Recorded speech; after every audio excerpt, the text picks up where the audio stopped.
Boa tarde, senhoras e senhores. Sejam bem-vindos ao webcast e à teleconferência da BR Distribuidora com analistas e investidores para a apresentação de informações referentes aos resultados do primeiro trimestre de 2020. Passaremos agora a palavra ao CEO da BR Distribuidora, o senhor Rafa Grisolia, que fará seus comentários. Com a palavra, o senhor Rafa Grisolia.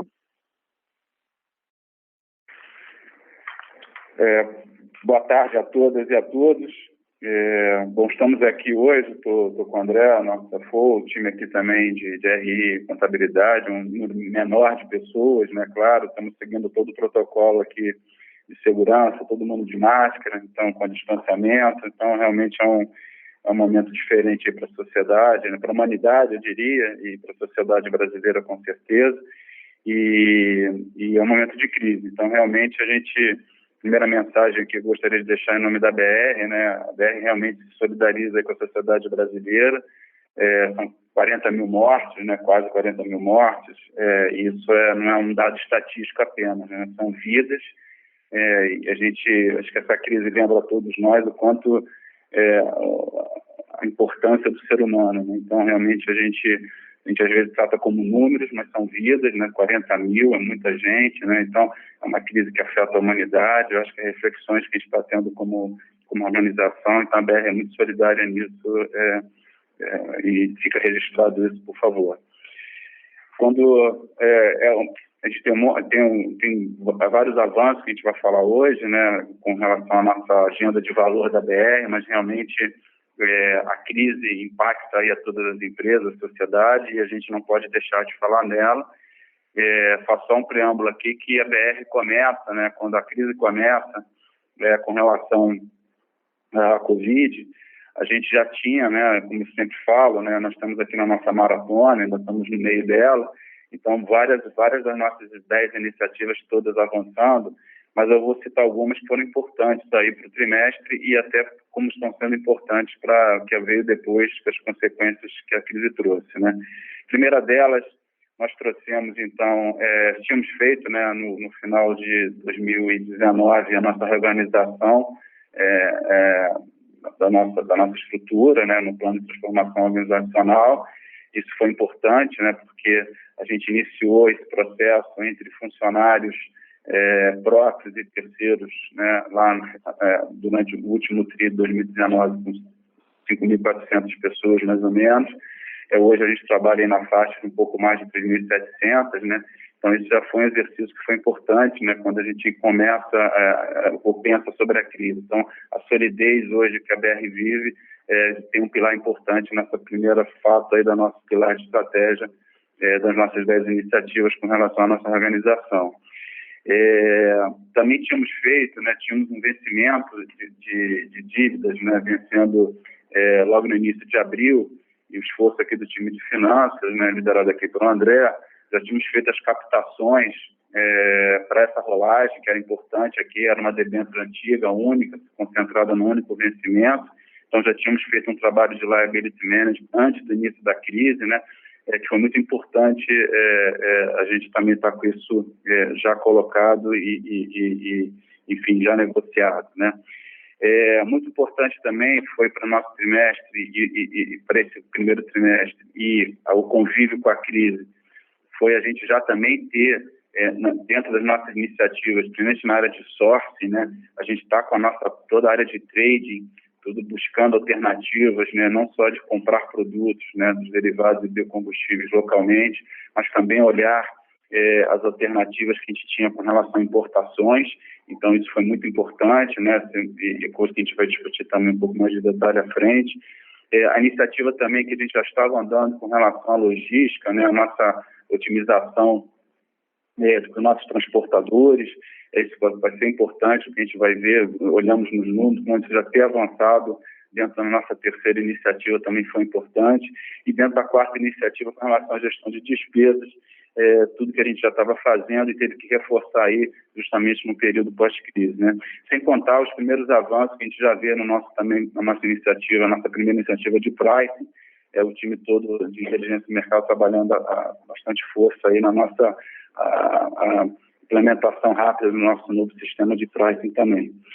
Quando a crise começa, nós aqui na BR, são palavras que a gente, obviamente, sempre usa na gestão, mas que a gente resolveu colocar aqui como sendo o nosso lema, e são 3 palavras, que é consciência, responsabilidade e solidariedade, que combinamos aqui, que sempre continuamos a usar esses três mantras, né, com relação a todas as nossas decisões, né, com relação aos nossos clientes, nossos fornecedores, ao nosso time, né, com tanto carinho. Então, sempre consciência que vivemos um problema de fato, isso é um problema sério para a sociedade e para a humanidade nesse momento, né, claro que vai passar, com certeza, né, senão não estaríamos aqui, a gente acredita no lado positivo que tudo passa, né?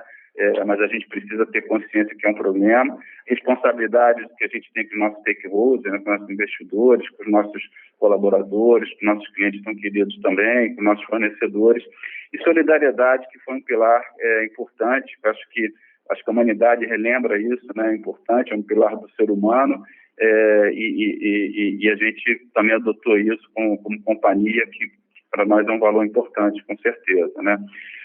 Como eu falei, dos nossos um pouco mais de 3.700 funcionários, entre próprios e terceiros, nós temos 68% em home office, 32% na nossa operação. Também deixo aqui registrado nossa super gratidão ao nosso time que está nas operações, né? A nossa atividade, desde o início, em todas as esferas, tanto federal, estadual, nos estados e nos municípios, foi considerada atividade essencial, até a nossa própria operação de loja de conveniência, mas os nossos revendedores trabalham nos postos, as nossas bases, né? Lembrando que temos aí 95 bases no Brasil, 99 operações de aviação. Então, uma grande gratidão ao nosso time que também está na operação. E mesmo para todos eles, né, sempre um protocolo novo de segurança, né, de cuidados, seguindo todas as orientações da Organização Mundial de Saúde, do Ministério da Saúde e dos órgãos reguladores, né, com relação à proteção do nosso time que está em operação, os cuidados nas nossas bases, porque não só o nosso time que trabalha lá, mas também todo o fluxo de entrada e saída de caminhões, né, e motoristas que tem que entrar nas nossas bases para levar o combustível para o Brasil. Então, também todo um cuidado de segurança, testagem de temperatura, cuidados aí de higiene, seguindo de novo todas as organizações, todas as recomendações, né, na Organização Mundial de Saúde e Ministério da Saúde, né. No pilar solidariedade também fizemos aí, estamos muito focados nisso, é um pilar importante, é um valor para a BR, né, toda a cultura da BR de servir o Brasil todo. Então a gente fez doações de combustível e etanol para universidades, para a Fundação para a Cruz Vermelha, para a própria FAP. Uma parceria agora com a própria Petrobras, estamos fazendo também doações aí para governos, né, municipais e estaduais, né, participando disso. Então, é o que a gente pode colaborar do nosso lado. Com relação aos caminhoneiros, fizemos muito cuidado aí por esse cliente tão querido, que é cliente do nosso revendedor, né, e também nosso direto através do cartão do caminhoneiro, mas cuidados que tivemos aí de garantir o que a gente pudesse colaborar com as refeições nas rodovias, na nossa rede Siga Bem, com relação ao atendimento médico online, né, com reforço aí de promoções no cartão do caminhoneiro. Então, é um carinho muito grande também que a gente tentou fazer o nosso esforço aqui com o BR Distribuidora no suporte a esse cliente tão importante da nossa cadeia e, com certeza, o serviço que os caminhoneiros fazem para o Brasil todo. Afinal, toda a carga, todo o PIB brasileiro, basicamente, boa parte dele, né, é transportado por transporte terrestre, pelos caminhões, né. Temos também uma atividade de solidariedade aqui no entorno da BR. A BR sua sede aqui no Rio de Janeiro, aqui no bairro da Cidade Nova. Temos suporte aqui à comunidade ao redor. Temos uma parceria com o Ciclo Crescer, que nos ajuda a viabilizar esse evento de solidariedade aqui com a comunidade no entorno, né, com reforço aí de cesta básica através de um cartão, e outros complementos que a gente possa fazer na área de higiene também. Então, temos esses cuidados todos com esses stakeholders, mantendo aqui a questão do pilar solidariedade, né. Quando a gente olha o negócio em si, a definição de crise, então, para a BR Distribuidora, ela se dá por duas dimensões, né, muito claras. Uma é a queda de demanda, né, que obviamente afeta outros setores, né, mas a queda da demanda dos nossos produtos, e também o efeito que correlata com ela, né, falando até de demanda global, a queda no preço das commodities de combustíveis, né, e começando na queda do Brent, isso afetando, obviamente, os derivados, isso também afeta os nossos negócios. Então, a crise se define para a BR nessas duas dimensões, né, a redução de demanda e a redução do preço da commodity. Com relação à demanda, tivemos aí os primeiros impactos logo, e foram muito fortes, né, por isso que já comentamos aí no release, né, embora, obviamente temos aí no segundo tri desafios que estamos trabalhando sempre em cima deles, mas realmente só naqueles, né, quase 20 dias de crise, já no final de março, né, no meio de março para frente, o impacto foi muito grande, né? Então a gente está falando de quedas né, do ciclo Otto inicialmente de 55%, né? Então o ciclo Otto, que é a gasolina e etanol, né, a movimentação dos carros nas cidades, nas rodovias, caiu bastante. O diesel inicialmente teve até um pouca redução. A gente identificou que tinha atividade econômica acontecendo, né, logo no início da crise, lá, meados de março, mas logo na sequência, principalmente pela redução da movimentação nas cidades, do transporte urbano, das próprias cidades, né, você viu uma redução, e aquilo se identificou, então, pós-crise, de uma queda de 25% no diesel.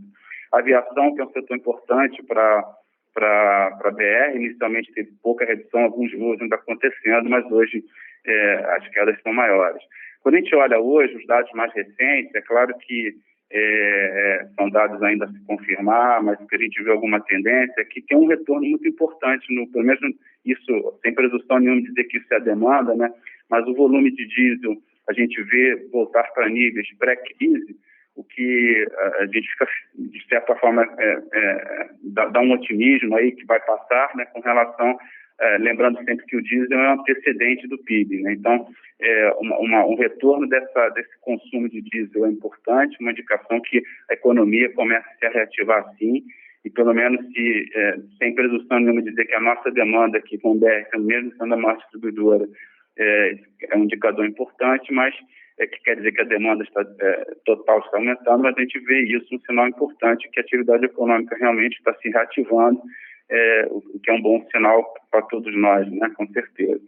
Com relação ao ciclo Otto, a gente percebe ainda uma queda em relação ao pré-crise, né, mas um pouco longe daqueles 55%, já vemos aí uma melhora perto, talvez, de uma queda ainda em relação ao pré-crise, em torno de 15%. A aviação, que já chegou a ter um low level aí de queda de 85%, já começamos a ver também algum sinal de recuperação nos últimos números que a gente tem visto das nossas vendas, né?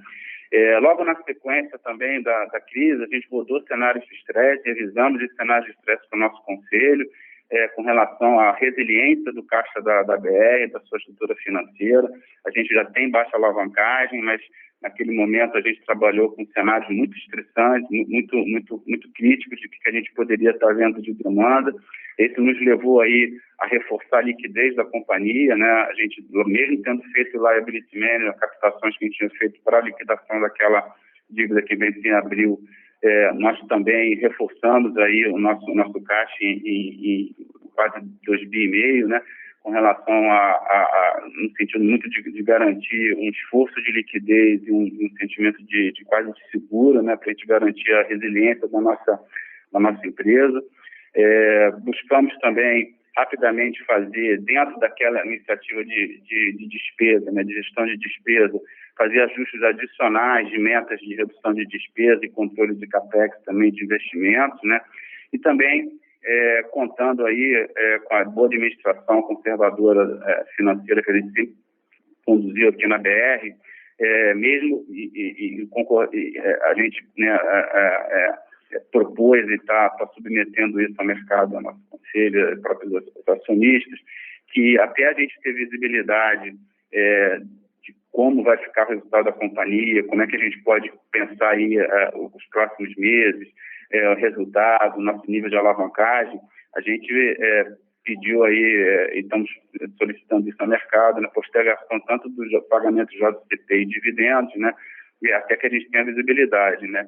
Por outro lado, assim que a gente tiver essa visibilidade, a gente tem todo o interesse de fazer o pagamento o mais rápido possível, tanto do JCP de aproximadamente 500 milhões, dos próprios dividendos adicionais de 500 milhões, que é a nossa boa prática financeira aqui de manter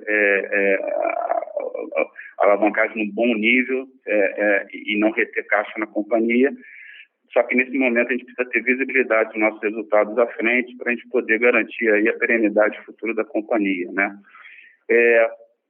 Dentro daqueles mantras, né, de responsabilidade, de consciência e responsabilidade, a gente agiu muito na primeira consciência que a gente tem que ter com o BR Distribuidora, é o pilar que a gente tem, né, que a gente sustenta, né, a gente é um pilar de equilíbrio de um ecossistema importante, né, então, não só os nossos funcionários, todo o time que trabalha com a gente, mas também os nossos fornecedores, né, a própria Petrobras como refinarias, próprios produtores de etanol e biodiesel, os nossos transportadores que trabalham com a gente, os nossos clientes queridos da revenda, os nossos TRRs, nossos clientes industriais, clientes de aviação, nossas transportadoras, empresas de transporte urbano. Então, todos eles a gente está sempre tomando as melhores decisões dentro desse princípio de consciência e responsabilidade, né, e até solidariedade. Isso foi importante, a gente introduziu isso em todas as nossas decisões de negócio, não declaramos força maior em nenhum contrato,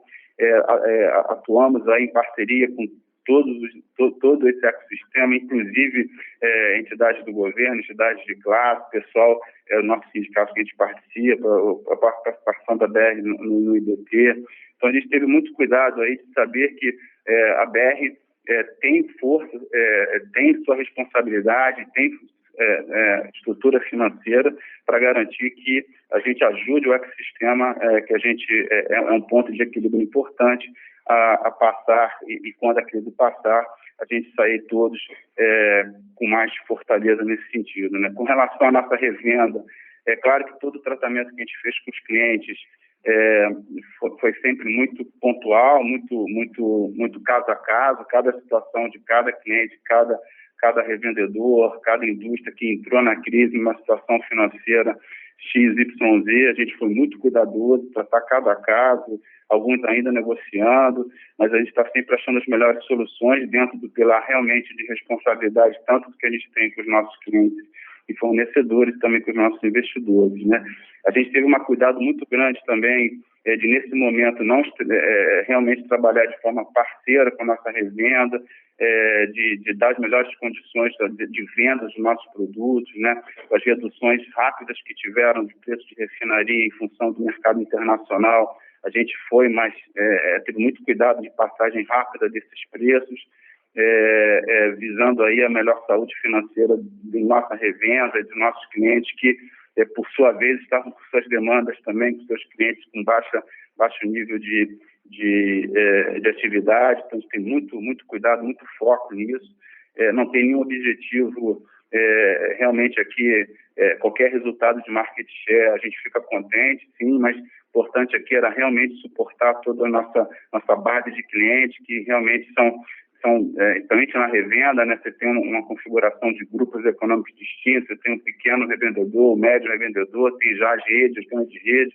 Então, cuidado de como a gente suportar isso foi importante na nossa estratégia de pricing e todo o cuidado que o time, tanto de comercial quanto de finanças, está tendo no tratamento de crédito e inadimplência, né? Então, a gente está, porque realmente o impacto foi muito grande em relação à questão do drop aí do preço da commodity. Então, falando aí só no caso do diesel, R$700 por metro cúbico, né, todos que acompanham sabem que as nossas margens, nossas margens brutas estão em torno aí de R$150, R$160 por metro cúbico, uma queda desse tamanho nos preços de refinaria vindo refletindo aí o mercado internacional, são quedas jamais vistas aí, ou muito tempo não vistas desse tamanho, né?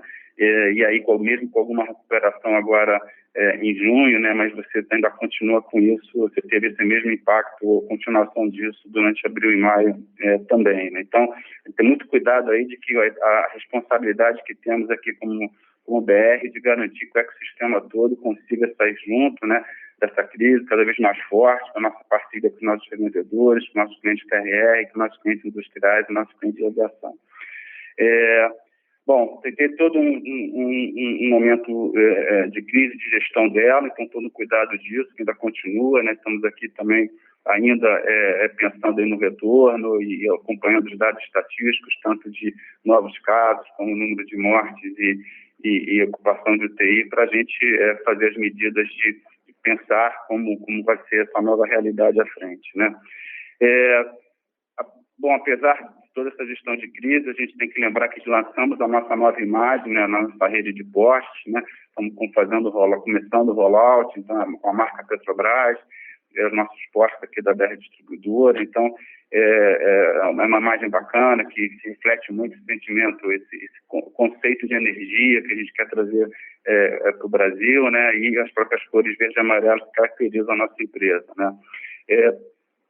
Também estamos concluindo, né, os investimentos da CDGN, começamos aí a nossa parceria com a Gola para olhar em conjunto eventuais oportunidades no mercado de GNL.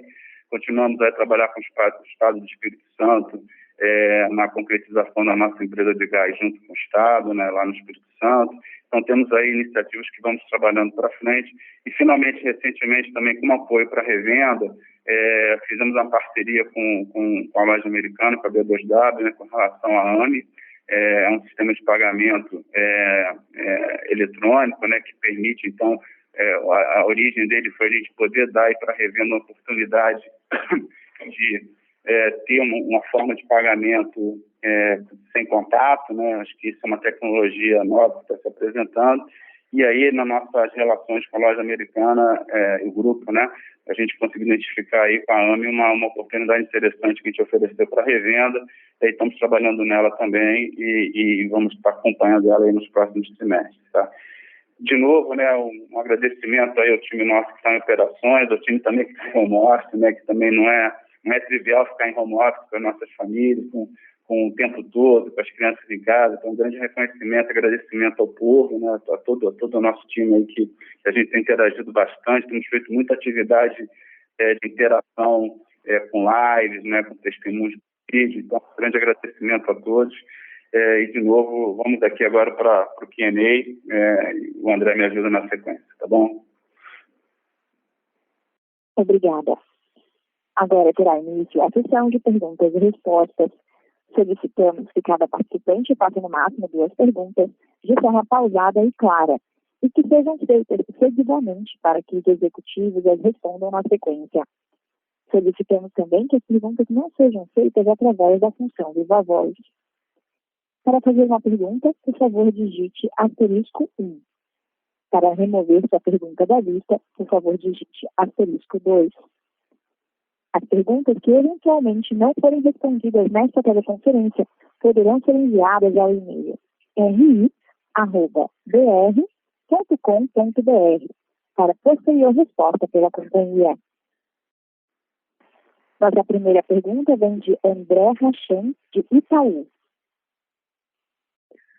Obrigado, Rafa. Obrigado, André, pela pergunta. Eu tenho 2 perguntas. A minha primeira é em relação ao ambiente competitivo. Surgiu uma dúvida grande por essa crise de como os independentes iriam se comportar. Se a gente deveria ver maior pressão, se eles não terem uma distribuidora por trás, não terem o mesmo apoio, se eles deveriam ficar muito mais fracos.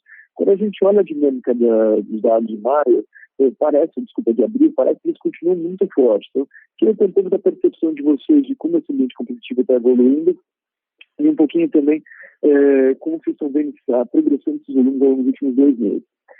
Minha segunda pergunta é específica à rede de vocês. Queria entender como vocês estão vendo a saúde da rede, como vocês estão vendo algum tipo de risco em recebíveis ou de alguma deterioração de prazo de recebíveis quando a gente olha para o segundo trimestre. e um pouquinho como os outros setores também estão performando. Então, como que a gente está vendo a carteira de recebidos ao longo do segundo trimestre. E aqui eu pergunto tanto da parte pós, como também a parte da BD, e principalmente a aviação. Queria entender um pouquinho melhor. Obrigado. Oi, André. Rafa falando. Obrigado aí pelas tuas perguntas e participação, né? Quanto ao ambiente competitivo, eu acho que a nossa melhor leitura nesse momento é que realmente é um mercado que, pós-crise, ele fica com uma demanda menor e numa situação que... e aí você vê as dinâmicas de preço, né, a presença do etanol, a entrada da safra. Então, são ambientes, em geral, que você tem uma competitividade do bandeira branca, ou um posto que não carrega uma bandeira de distribuidora mais à vista, né? Ele fica, em geral, fica mais presente, né? Por outro lado, o que a gente viu, que às vezes, né, tem situações, né, que alguns postos, que alguns revendedores, que às vezes, justamente por ter essa estrutura, vamos dizer assim, de custo um pouco um pouco menor com relação a obrigações ou como conduzem seus negócios, podem ter alguma vantagem, ou tiveram, né, ou apresentaram alguma vantagem, mas muito mais no sentido, talvez, de que no momento que você tem uma situação de demanda caindo e uma necessidade de fazer dinheiro, caixa, né, você tem aí realmente, vamos dizer assim, ações que mais de sobrevivência, né, do que a gente vê. Essa seria a minha leitura, tá, para a tua reflexão. Muito mais uma situação de, olha, quanto menor a estrutura, menos custo ele tem, ou ele precisa fazer caixa de uma forma mais rápida, né? Então, aí você pode ter movimentos de preço bomba que não necessariamente sejam mais racionais no momento que você não tem a demanda, uma demanda mais normalizada. Como a gente está vendo, é de se esperar, a gente vai acompanhar isso aí juntos aí nos próximos trimestres, né, que uma recuperação de demanda que vai acontecer, que a gente já está vendo, está percebendo, haja uma natural normalização dessas não necessidades ou avanços aí de você fazer liquidez, né, caixa mais rápido, né? Então, eu acho que aqui tem uma dinâmica importante, né, que eu acho que eu tenho de leitura nesse momento, né? E também, né, o próprio mercado de bandeira branca, né, botar assim, ele tem sempre o seu, vamos dizer assim, o seu financiamento, o seu suprimento feito nas arbitragens de importação, que nessa flutuação de preços, de barcos chegando, mesmo sem resultado, mas tendo que descarregar o barco de qualquer maneira, eu acho que isso também favorece aí essas dinâmicas que a gente viu no mercado nesse momento, mas que, de novo, né, não seriam situações regulares ou normais que a gente espera ver uma vez que a demanda volte e há alguma, né, estabilidade com relação ao preço da commodity que a gente não viu nessa situação aí de março até, pelo menos, eu diria, final de maio, meados de maio praticamente, né? Quanto à saúde da nossa rede, eu acho que, de forma geral, e aí eu sempre agradecendo aqui o time de finanças, os times comerciais, né, lá da área do Flávio e do Marcelo Cruz também, teve um teamwork aí muito grande, né, de olhar caso a caso, tem reuniões, acho que as reuniões que já eram semanais de crédito, né, agora são quase que diárias, né? Então, a gente tem acompanhado muito, mas muito cuidado, né, primeiro, né, garantir com responsabilidade e até solidariedade a questão de olhar o caso a caso, entender quais são as reais necessidades de cada cliente, né, e trabalhar nas melhores soluções de crédito possível. A gente trouxe para a nossa revenda também pacotes específicos, né, não só de postergação dos compromissos contratuais de volume, mas também de trazer algumas adquirentes para negociações que a gente conseguiu fazer de taxas melhores de descontos de recebíveis para os próprios clientes, né?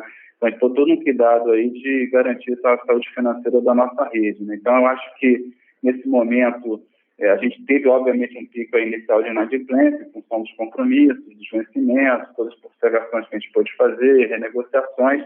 Eu acho que a gente entrou naquele, já mais de 20 dias num ambiente mais negociável e acordado com relação à inadimplência, e não estamos vendo nenhum salto adicional nas últimas semanas. Então, acho que teve aquele pico que era esperado, a gente trabalhou junto com o time, com os clientes, né, com todos os grupos comerciais e financeiros trabalhando. Acho que a gente conseguiu, nesse momento, achar um ponto de equilíbrio importante aí na nossa carteira de recebíveis e com relação, principalmente, à revenda uma parte dos nossos clientes de B2B. Né? Com relação à aviação, é um setor que a sociedade está vendo, um setor que a sociedade precisa, assim, ser sensível, né? Porque realmente é uma queda muito grande. Eu acho que a demanda vai voltar. A gente viu os estudos da IATA sobre isso, né? Claro que tem toda uma nova realidade. A gente viu o que está acontecendo na China, como é que isso volta. Tem que ter realmente um espírito aí de obviamente, do que a gente puder fazer, da nossa disponibilidade também financeira, né? Com nossos limites que a gente tem sempre, né, colocado do nosso lado. Mas a gente sempre buscou com todos os nossos clientes, principalmente os principais clientes, né, das companhias aéreas, e a BR é um negócio muito grande para a gente, né, a gente tem uma participação muito grande nesse mercado. A gente procurou sempre estar muito junto, conversando em todos os níveis, assim, mesmo de CEO para CEO, né, e todos os níveis abaixo, a gente conversando as melhores soluções, e é o que a gente tem buscado aí com a carteira também. Então. Perfeito, muito obrigado. Obrigado, André. A próxima pergunta vem de Vicente Falanga, do Bradesco BBI. Boa tarde, pessoal. Boa tarde, Rafa. Boa tarde, Natal. Eu tinha duas perguntas também. Primeiro, a gente acompanha semanalmente alguns dados de volume de preços, né?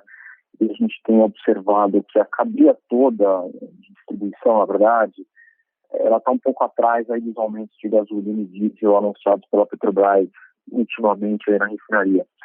Primeiro, eu queria saber se vocês confirmam isso e quanto tempo mais vocês acham que leva aí para as distribuidoras fazerem catch-up.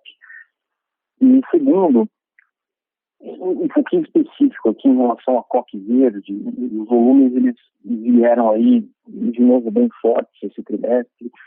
Queria entender um pouquinho melhor os drivers para esse produto específico, se a distribuição dele é mais ligada ao processo de exploração, ou se é produção, e se vocês esperam de alguma forma sofrer um pouquinho mais nesse cenário de óleo mais baixo, não só em termos de volume, mas também em termos de margem, né? Se vocês tomam algum tipo de pressão para reduzir o preço do serviço para a cadeia, dado que o preço de petróleo está tão mais baixo. Obrigado, pessoal. Vicente, obrigado aí pela participação e as perguntas, né? Rafa também, quando eu posso com relação a esse acompanhamento, e eu sigo, né, sempre os relatórios, tá, Vicente? Eu acho que, pelo menos que eu posso falar do lado da BR, a minha leitura, como a gente acompanha, tem que colocar um pouquinho no início da minha falação, é que a gente teve muito cuidado agora, realmente, né, na movimentação dos preços de refinaria da Petrobras, em função do que, né, a gente entende que a Petrobras, né, se compromete ou segue de política em relação aos preços internacionais. Desculpa, acho que estava fora aqui do microfone. E que elas seguem os preços internacionais, a gente tentou, o máximo possível, dentro da nossa melhor capacidade de entendimento, ter uma agilidade de passagem desse custo de refinaria, né, no nosso sell-in, no nosso entendimento, até com uma velocidade um pouco mais rápida que os nossos concorrentes em geral, né? E por que a gente também adotou isso, né? Principalmente porque a gente está muito preocupado e a gente vê isso no reflexo do nosso nível de inadimplências terem reduzido, com relação a gente garantir a saúde financeira da nossa revenda, né? Então, cuidados que a gente teve, não só com os pacotes que a gente fez globais, mas negociações também individuais com relação à situação financeira de cada um. Mas a gente fazer essa passagem do sell-in um pouquinho, que a gente entendeu, né, de uma agilidade maior do que os competidores, a gente entendeu ser importante aí para para a saúde financeira da própria revenda, né? Então, são cuidados que a gente teve, mas a gente tem que, obviamente, acompanhar o que o mercado também está fazendo para garantir que também o nosso revendedor consiga competir na bomba, né, com sua região de competição, né? Eu acho que aí tem uma dinâmica natural de mercado e aí, de novo, volta a situação de cada revendedor, a sua situação financeira, a sua região geográfica, a sua área de influência de mercado, as decisões que ele tomou com relação ao seu preço de bomba, né? Uns foram buscar um pouco mais de volume, outros talvez fizeram um pouco mais de margem, tudo depende, mas é muito caso a caso, né? Então, essas amostras, né, quando a gente olha aí nos relatórios, a gente que olha o Brasil inteiro e toda a nossa demanda, a gente vê uma leitura direcionalmente muito mais nesse sentido do nosso lado, né, que é realmente, nesse momento, a gente tentou ser mais solidário no primeiro trimestre e com agilidade, né, na passagem de selim, e aí realmente o reflexo disso na bomba vai depender, ou dependeu, de cada situação, de cada revendedor e sua estratégia aí de precificação, como tem que ser de qualquer maneira, né? Eu acho que aí, de novo, né, a gente voltando, ou pelo menos não ter as flutuações de commodity que tiveram, né, pelo menos até meados de maio, a gente começa a voltar para um nível de normalidade que é dentro aí da expectativa das nossas gestão normal aí das nossas margens de reposição, tá? Com relação ao COC, né, esse é um produto interessante. Ele na verdade, ele é um produto consequência, né, ele é um produto resultado do processo de refino, né? Então são refinarias, né, que têm aí as suas dinâmicas dependendo das correntes, né, ou das produções que eles têm, que acabam produzindo. O COC é um resultante disso, né? Como hoje né, até o processo de investimento das refinarias da Petrobras está concluído, isso aí é um produto exclusivamente que a gente compra da própria Petrobras, né? Então, agora, é um instrumento de energia, né? Isso aí é usado aí nos alto-fornos de várias indústrias, né? Tem indústrias específicas, né, como a de cal, por exemplo, precisa que é um instrumento importante, né? O insumo é importante para o Brasil e também para a própria indústria de aço, mas tem altos fornos de várias empresas que precisam do COC, né? E a gente compra esse produto da Petrobras que segue uma fórmula paramétrica contratual, né? Então, e ela segue aí também as flutuações com relação às alternativas, que às vezes, dependendo da indústria, pode ser o próprio carvão vegetal, pode ser o preço de gás. Então, a fórmula paramétrica que a gente tem nesse contrato já prevê isso, né? Então, a demanda, então, a oferta em geral vai ser em função da produção das próprias refinarias, né? E a demanda está dada, né? Então um pouco tem a dinâmica do COC aí e na nossa visão, né, de entregar não só os combustíveis e biocombustíveis para a sociedade, né, fazer essa distribuição, mas a própria distribuição de energia, né, que é a nossa visão também de entrega de energia para a sociedade. O COC é um produto que é interessante aí porque muitos dos nossos clientes precisam do COC para o seu funcionamento. Perfeito. Então, não é que o end market do COC, então, é o setor de petróleo e gás, né, que é fabricado, como você disse, do setor, é isso, então, né? Isso. Ele é um produto, ele é quase como a gente brinca no setor, né? Ele é quase como se fosse um lixo lá na refinaria, né? Ele precisa sair da refinaria porque ele é um resultante do processo, entendeu? Mas ele é usado por muitas indústrias como insumo para sua energia e alto forno. O André, você quer acrescentar alguma coisa? Não, só é exatamente isso. O COC, ele tem, inclusive, na maior parte do tempo, ele tem um valor muito menor do que o próprio petróleo, que é a matéria-prima que o gera, né? Então, claramente, ele é subproduto do processo, né? Um produto que todas as unidades lá de conversão, né, chama de fundo de barril, das refinarias, buscam minimizar o máximo possível, né? Minimizar o tanto quanto possível a produção dessas correntes e aumentar, maximizar a produção de diesel, né? Mas ela é vamos dizer, um subproduto necessário, mas que está, como o Rafa falou, balizado no preço do carvão. Então, ele não vai realmente seguir essa dinâmica de preço de petróleo, não há nenhuma relação direta, né? Perfeito, pessoal, está claro. Muito obrigado. Obrigado. Próxima pergunta vem de Regis Cardoso, de Credit Suisse. Oi, pessoal, bom dia. Rafa, André, obrigado pelo call, pelos perguntas. Duas perguntas só do meu lado. Uma para entender a margem do trimestre e a segunda para entender quanto de ganhos ainda podem estar pela frente para ser realizados nos resultados futuros dos cortes de custo. Eu vou só elaborar um pouco mais a pergunta para ficar um pouco mais claro. Na parte de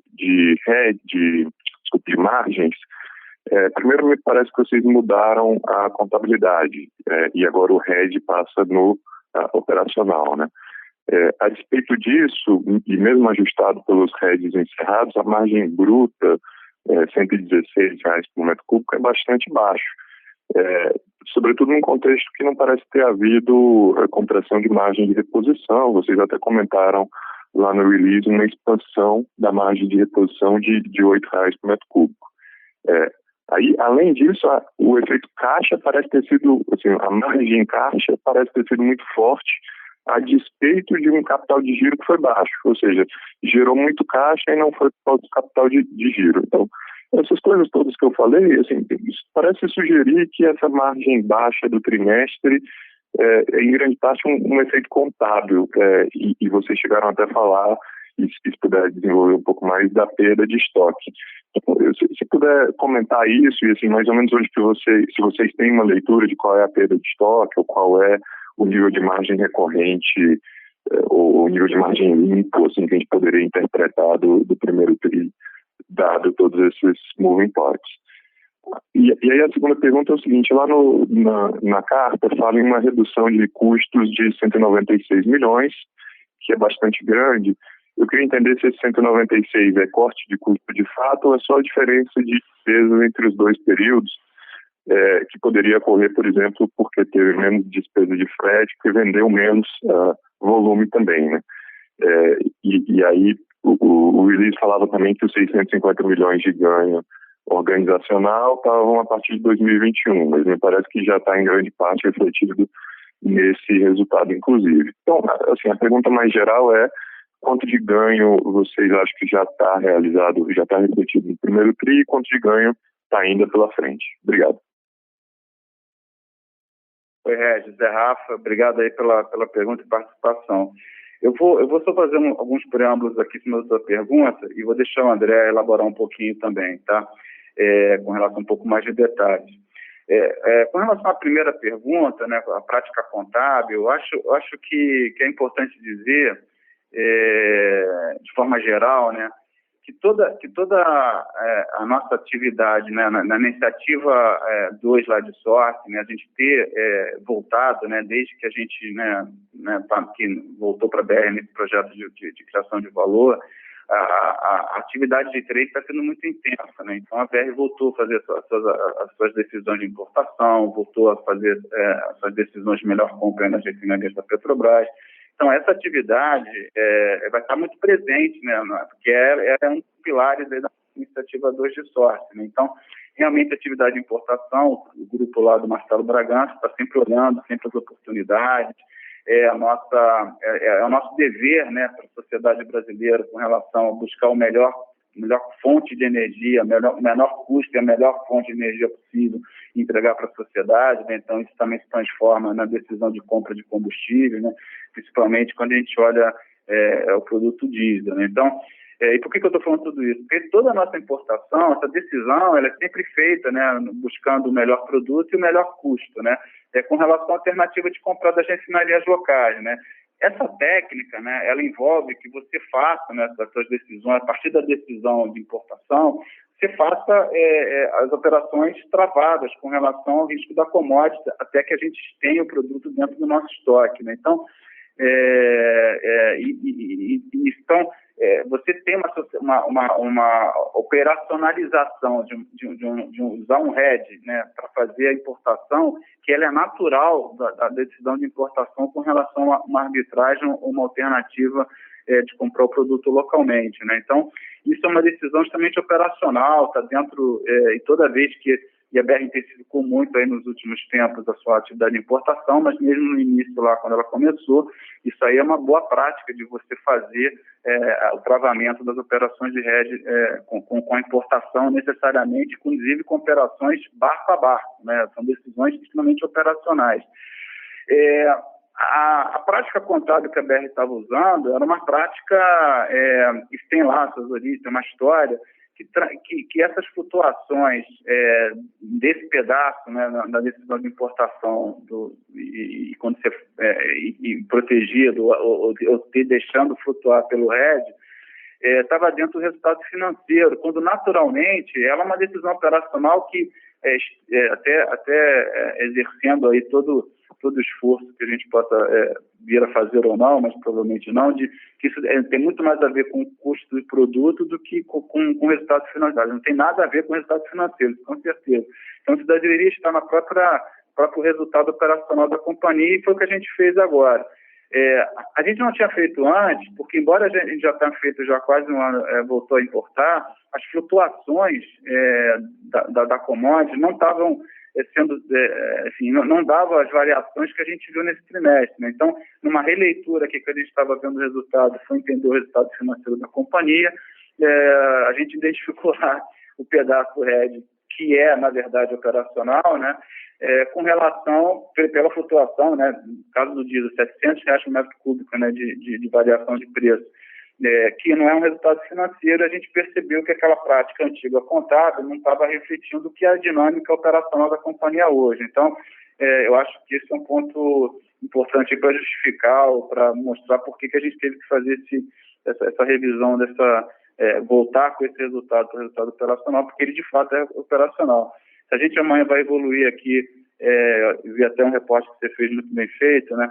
Se a gente vai evoluir aqui para um hedge account ou não, né? Que seria... Eu acho que é uma decisão futura, era um pouquinho mais complexo, mas minimamente isso a gente teve que acertar agora e trazer o resultado de hedge, que não é financeiro necessário. Teria até dificuldade de explicar o que é financeiro disso, mas trazer para o resultado operacional. Então, essa é a primeira dinâmica aí que foi importante. Eu vou deixar, obviamente, o André completar. E só para conversar da sua parte de despesas, eu acho pelo contrário, acho que eu quis reforçar aí na minha falação inicial que na parte de despesas, né, as nossas iniciativas todas, né, estratégicas, estão andando e um primeiro reflexo aí deles que a gente vai estar acompanhando nos trimestres, né, foi o esforço todo que a companhia fez, né, somente no último trimestre do ano passado, com relação ao seu processo de transformação organizacional, né. De novo, saímos de um número de pessoas, né, na companhia lá de quase 5.400, né, um pouco mais de 5.400 pessoas, entre funcionários próprios e terceiros, e hoje a gente está um pouco pouco acima de 3.700. Então foi uma redução grande aí, né, de 1.400, 1.500 pessoas, né, e fora todas as negociações que a gente fez com relação aos processos de remuneração. Então, isso é um esforço que está presente, está dado, isso a gente viu, é isso que o resultado está melhorando. Sem contar que, em especial, as reduções também de despesa com transportadoras, né? Toda a otimização de transportadoras que a gente fez são os ganhos logísticos que a gente tem. Então, isso tem uma perenidade que é certa dentro do nosso resultado, né? Então, e depois o André me puxou dele, não, isso não é guidance, tá? Assim, mas realmente aquela margem de dar recorrente, né, que a gente falava no processo lá de privatização, de em torno de R$70 por metro cúbico, no nosso melhor entendimento, ela realmente está mais próxima de R$90 por metro cúbico hoje, né, do que de 70, né, por esses ganhos, em especial, que a gente já teve na gestão de pessoas, né, e a consequência, o respaldo disso na gestão de despesas, tá? Passa aqui para o André para te dar um pouco mais de cor e números. Não, exatamente, eu acho que você pegou o ponto, e acho que na fala do Rafa já ficou claro, quer dizer, as razões do hedge ser operacional estão super já detalhadas aqui. Eu me aterei, então, só a complementar pelo lado de fato, do efeito da variação de preço, né? Como o Rafa já falou, de variações da ordem de R$600, R$700 por metro cúbico, né? São meio sem precedentes, né? E isso, obviamente, gera uma variação de estoque muito grande, né? Então, se a gente imaginasse hipoteticamente que no trimestre o preço tivesse andado absolutamente de lado, quer dizer, no sentido de tentar, assim, neutralizar os efeitos da queda brutal de preço do Brent que a gente observou. E aí, junto com isso, quer dizer, não pensando só na perda de estoque em si, mas em todas as compensações, tanto de aumento de margem de reposição, como você bem falou, né, dos R$8, e também do ganho de hedge, que a gente também deu full disclosure aí de quanto eram os hedges encerrados e que passaram no resultado dos 124 milhões. Então, mesmo fazendo o efeito estoque já, vamos dizer, amortecido, né, atenuado por esses outros efeitos, mas chamando tudo isso de um efeito da variação de preço, né, uma consequência da queda brutal de preços, o nosso EBITDA por metro cúbico ele teria sido muito parecido, né, muito similar com o EBITDA por metro cúbico que a gente entregou no trimestre imediatamente anterior, né, que tinha sido um resultado já bastante forte, no entanto, na época, com muita contribuição de um ganho de estoque que ocorreu no quarto tri, por conta da direção que tinha sido ao contrário, né, na verdade, apreciação de preços. Então, assim, a gente, na prática, neutralizar esses efeitos de preço que você bem observou, quer dizer, de fato, os sinais, a gente poderia dizer que os sinais vitais do negócio, né, quer dizer, a capacidade de gerar mais de reposição, enfim, e as eficiências de despesa, elas estão presentes no resultado e tem, de fato, uma variação que é muito mais explicada por esse efeito de estoque. E aí, quer dizer, quando a gente percebe que o resultado deste TRI, né, neutralizado pelos efeitos, ou ajustado pelos efeitos todos relacionados à queda de preços, ele teria sido bastante parecido, bem em linha com o resultado do trimestre anterior, só que sem a contribuição de estoque, de fato, fica evidente o quanto que essas economias de despesa todas que o Rafa estava mencionando fizeram um efeito substancial e, de fato, perenes, né, no nosso resultado. Então, isso a tua leitura me parece correta e é muito similar à que a gente faz também, tá? André, se pudesse fazer um follow-up dos custos, se todos eles já estão, se as reduções de custos são todas refletidas já no primeiro trio, é mais ainda para aparecer, em particular tem aquele número 196 milhões no release, que pode ser em parte redução de volume ou não, mas em todo caso daria R$20 por metro cúbico já. Mas...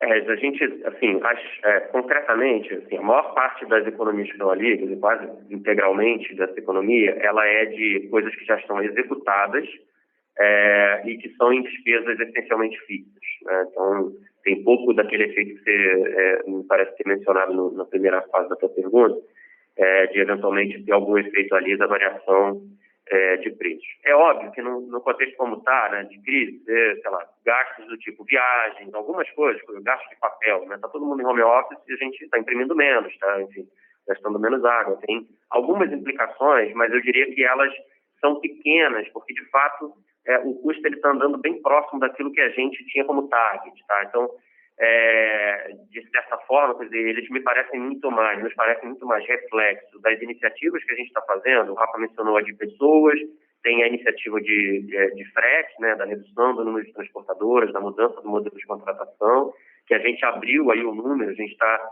com um target atualizado aí, já implementadas as ações, né, para chegar nesses 155 milhões anualizados. Então, esse número vai acontecer aí ao longo do ano.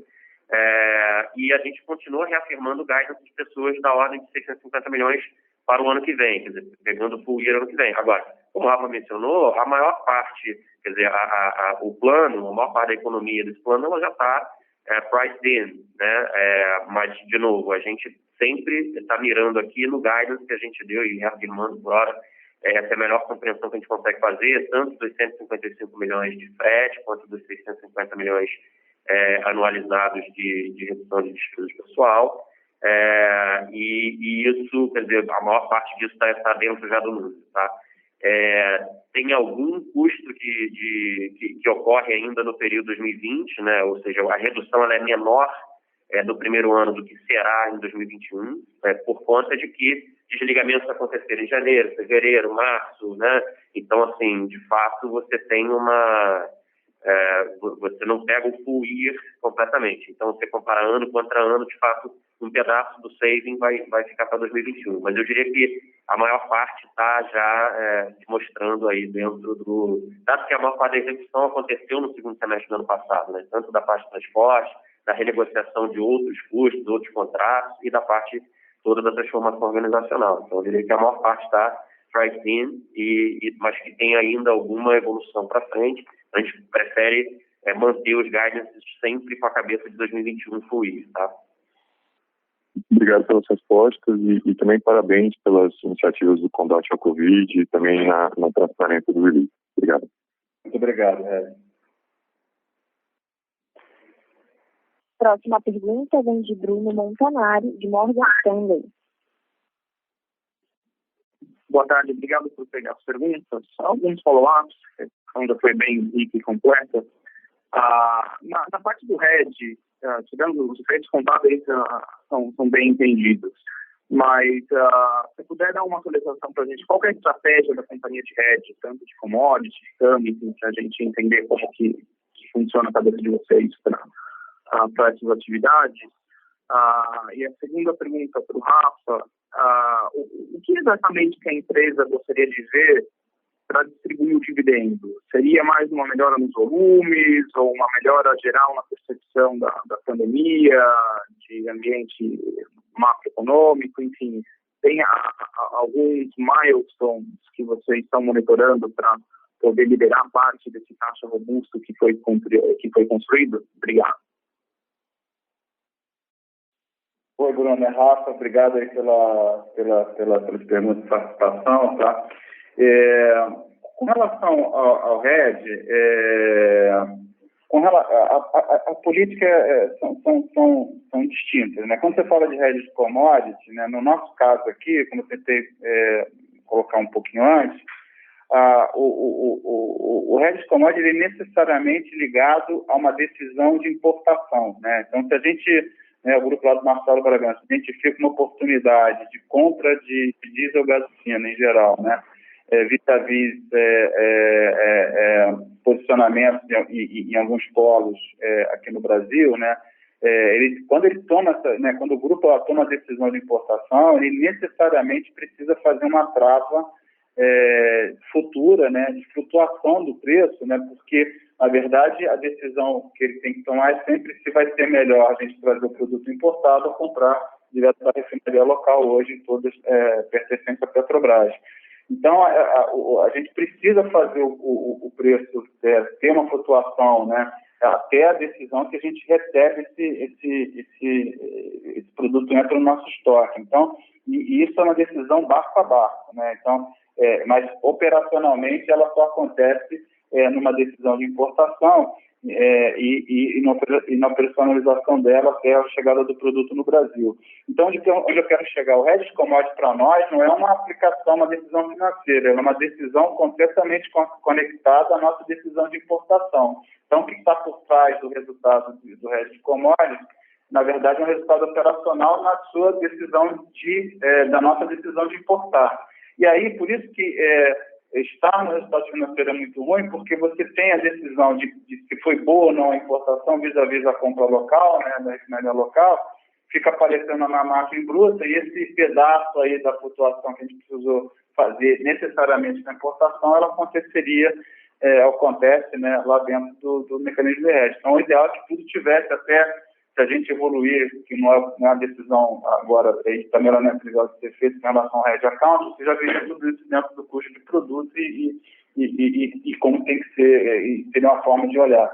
Aqui a gente trouxe para resultado operacional muito em função disso. Então, de novo, para commodities é uma decisão justamente operacional e, na verdade, não é o hedge per si, é a decisão de importar ou não, é a nossa tática de importar, que vai necessariamente levantar que toda a nossa importação tem que ser feita realmente com esse mecanismo de utilização da flutuação do produto do mercado internacional até essa chegada aqui no Brasil. Tá? Com relação à rede cambial, a gente basicamente, né, faz isso para as nossas vendas de empresa, principalmente nossa atividade de exportação, que na verdade a gente tem muito pouco, mas toda a venda de combustível de aviação para a companhia internacional é considerado um item de exportação e, portanto, você tem aí uma flutuação do câmbio com relação a ela, e a gente faz, sim, toda Então, assim, o que a gente vê no resultado hoje operacional da aviação é realmente a margem sem esse efeito, né? E esses ganhos de câmbio ou perdas, né? Porque, historicamente, né, sei lá, 20 anos atrás, né, na época de hiperinflação, né, a desvalorização só subia, né? Então, era natural que as empresas não fizessem esse tipo de hedge, né? Com hoje, né? Hoje, um ambiente que é mais normal, o câmbio pode subir, pode cair.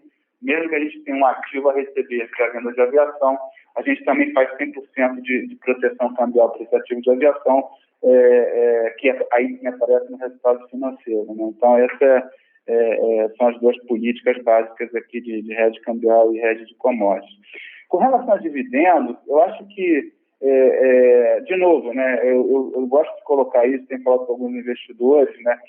A nossa decisão continua sempre a mesma, né? A gente tem geração de caixa, a BR tradicionalmente é geradora de caixa, a gente tem baixo nível de alavancagem, mas tem que ter algum, né? Sadio ter. Então a gente vai, e no momento a gente está, pelo contrário, já declaramos o JCP, estamos declarando os dividendos também extra, né? Então é só uma questão realmente de gestão de caixa, né? Uma gestão primeiro, né, uma gestão de caixa, sabendo que a gente reforçou, inclusive, a liquidez nossa naqueles quase 2,5 bilhões, mas com vencimento curto, quer dizer, ele vence também logo no início do ano que vem, né? Então, esse é um primeiro consideração que eu faria para a nossa decisão de vamos pagar daqui a 2 meses, ou se a gente vai levar até dezembro e depois dar um dividendo extra, talvez, no ano que vem, que eu acho que não parece ser a melhor decisão, não parece ser mais provável, mas pode ser uma alternativa. Que a gente quer comprar para a BR nesse momento, ou ter para a BR nesse momento, são as opções para até nosso dever fiduciário de proteger a resiliência da empresa, né? Então, a gente tem um compromisso mantido, obviamente, que a gente já declarou, né? Está declarando o JCP e dividendos, a gente vai pagar assim que a gente tiver essa visibilidade. Então, primeiro na gestão de caixa financeira, você olhar o próximo vencimento, que já acontece em março, né? Porque por mais que o André e o time fizeram o liability management, a gente comprou esse seguro agora de esforço de liquidez, que eu acho que é o primeiro movimento. E o segundo, né, aí é um pouco, realmente, a questão de quanto a gente consegue visualizar de qual é que é o nosso outlook agora para o restante do ano, né? Em relação a qual é a nossa projeção, basicamente, de EBITDA para esse ano, né? Porque aí tem as questões importantes aqui de que, poxa, primeiro garantir qual é o nível de demanda, a gente está vendo aqui uma recuperação, mas se isso vai continuar, tem que entender também alguma consideração de risco dos testes de estresse, a gente pode, enfim, que a sociedade seja protegida disso, mas tem uma volta aí de qualquer outro evento não previsto, né, em relação à própria Covid, né? Então, a gente tem que fazer umas considerações, né, com relação ao que vai ser a nossa demanda futura, a nossa capacidade de gerar caixa, né, e que a gente não comprometa os índices de alavancagem da companhia, né? A gente sabe que tem baixa alavancagem, mas no nível de possibilidade de fazer menor geração de caixa, traduzida aí numa leitura no mercado gosta de olhar para o EBITDA, quer dizer, no EBITDA mais baixo, e o mercado de crédito olha a relação dívida líquida EBITDA, se a gente atravessar os limites aí do que o mercado de crédito nos permite, né, a gente também botaria em risco a companhia. Então, é uma atitude extremamente conservadora, que a gente vai monitorando, né? Então, essas relações de como é que a gente volta a demanda, nossa capacidade de gerar caixa, tamanho do EBITDA, vis-à-vis um vencimento agora que se colocou aí em abril do ano que vem, e a gente não comprometeu os níveis de boa alavancagem, o mercado de crédito olha super bem o caso do é o que vai ser a decisão de a gente antecipar o pagamento de dividendos e juros antes do que a gente está pedindo aí para os acionistas de postergação. Tá bem claro. Obrigado, Rafael. Obrigado. Próxima pergunta vem de Christian Audi, de Santander. Oi, Rafa. Oi, André. Uma pergunta e um esclarecimento, por favor. A pergunta é, vocês conseguiram, né, aumentar as margens de reposição durante o primeiro tri? Só estava tentando entender o que vocês fizeram, qual foi a estratégia que levou a conseguir isso e como é que está aí no começo do segundo tri essa dinâmica de margem de reposição, se vocês estão continuando a poder elevá-la que nem vocês fizeram no primeiro tri. E daí, esclarecimento era só para entender um pouco essa estratégia que levou a juntar os segmentos de B2B especiais, se tinha alguma mudança operacional que vocês viram uma oportunidade de juntá-los. Então, só para entender um pouco mais do racional por trás disso. Obrigado. Oi, Christian. Obrigado aí pela participação. Um grande abraço e eu vou responder a sua primeira pergunta e passo a segunda aqui para o André, tá? Com relação à primeira pergunta, as nossas margens de reposição, eu acho que são dinâmicas distintas, né? Quando a gente fala da revenda, a gente teve aquele cuidado, né, de realmente pelo perfil dos nossos clientes revendedores, né, a gente ter assim um cuidado aí com relação a caso, né? Então a gente teve algumas dinâmicas aí de tentar passar mais rápido via Selim essas reduções de refinaria e as dinâmicas e é tudo comparado com o relativo do que era antes, né? Então é por isso que você tem aí os posicionamentos, essa discussão é sempre muito relativa. Mas eu acho que está por trás disso, que eu vou falar na sequência também, que é o segmento lá do B2B e também dos nossos queridos TRRs também, mas o que está por trás disso é que a nossa iniciativa de pricing, embora a gente saiba que tem aí, estamos aí no meio da execução da implantação do nosso sistema de precificação dinâmica, mas ele já começa a funcionar e nos ajudar no sentido de que a gente conseguiu conscientemente fazer essas estratégias de pricing durante o trimestre também, que foram muito importantes lá, com o time do Flávio, com o time do Marcelo e o nosso pessoal da área de inteligência de mercado, né? Então teve uma dinâmica da revenda e tem a dinâmica do TRR e dos mercados de B2B, onde aí você tem as dinâmicas de oferta de produto, as arbitragens de importação, flutuações que tiveram lá no início da crise, agora durante abril e maio, decisões de importação, pessoas com, né, assim, você pode imaginar que as importações no Brasil, principalmente em abril e maio, elas ficaram muito mais com muito um teor de risco muito grande, né? Primeiro, pela própria decisão de que se vai importar e você não sabe se vai conseguir vender, né? Porque você pode não ter demanda. Segundo, pelos riscos de flutuação grandes que ainda continuaram durante abril e maio com relação ao preço da commodity. Isso aí causou dinâmicas no mercado, né, sobre ter mais produto ou menos produto, quem tinha capacidade de comprar localmente não tinha. E é claro que a gente aqui faz gestão ativa, né? A gente está com toda a nossa iniciativa de pricing, de sócio, todo mundo coordenado. A diretoria, nós nos reunimos, obviamente, o tempo todo, mas formalmente aí uma vez por semana para olhar em detalhe os números todos de como está o mercado, de como está a nossa precificação, de como está a nossa decisão de compra, de como está nosso posicionamento perante os revendedores, perante os nossos competidores, né? Então, a gente entende que fez uma captura de margem, mas a gente até entende que nossa visibilidade de competição, alguns até capturaram um pouco mais, né, outros competidores, mas a gente olhou essa dinâmica, daí realmente dá um suporte importante para a revenda e tomar posições importantes nas nossas arbitragens com relação aos mercados de B2B. Passar para o André a segunda parte. Oi, Christian.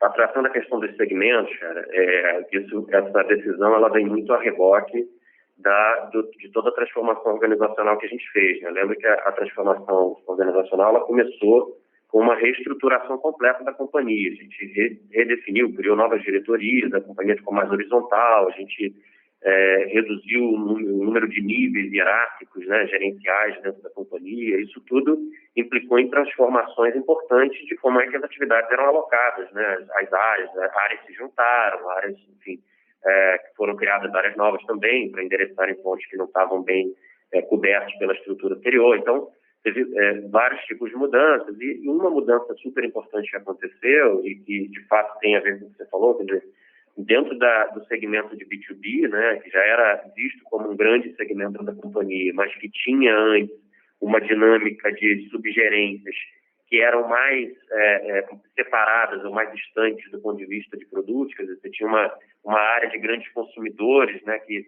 vendia, era muito focada no mercado de diesel, né, de grandes clientes, etc.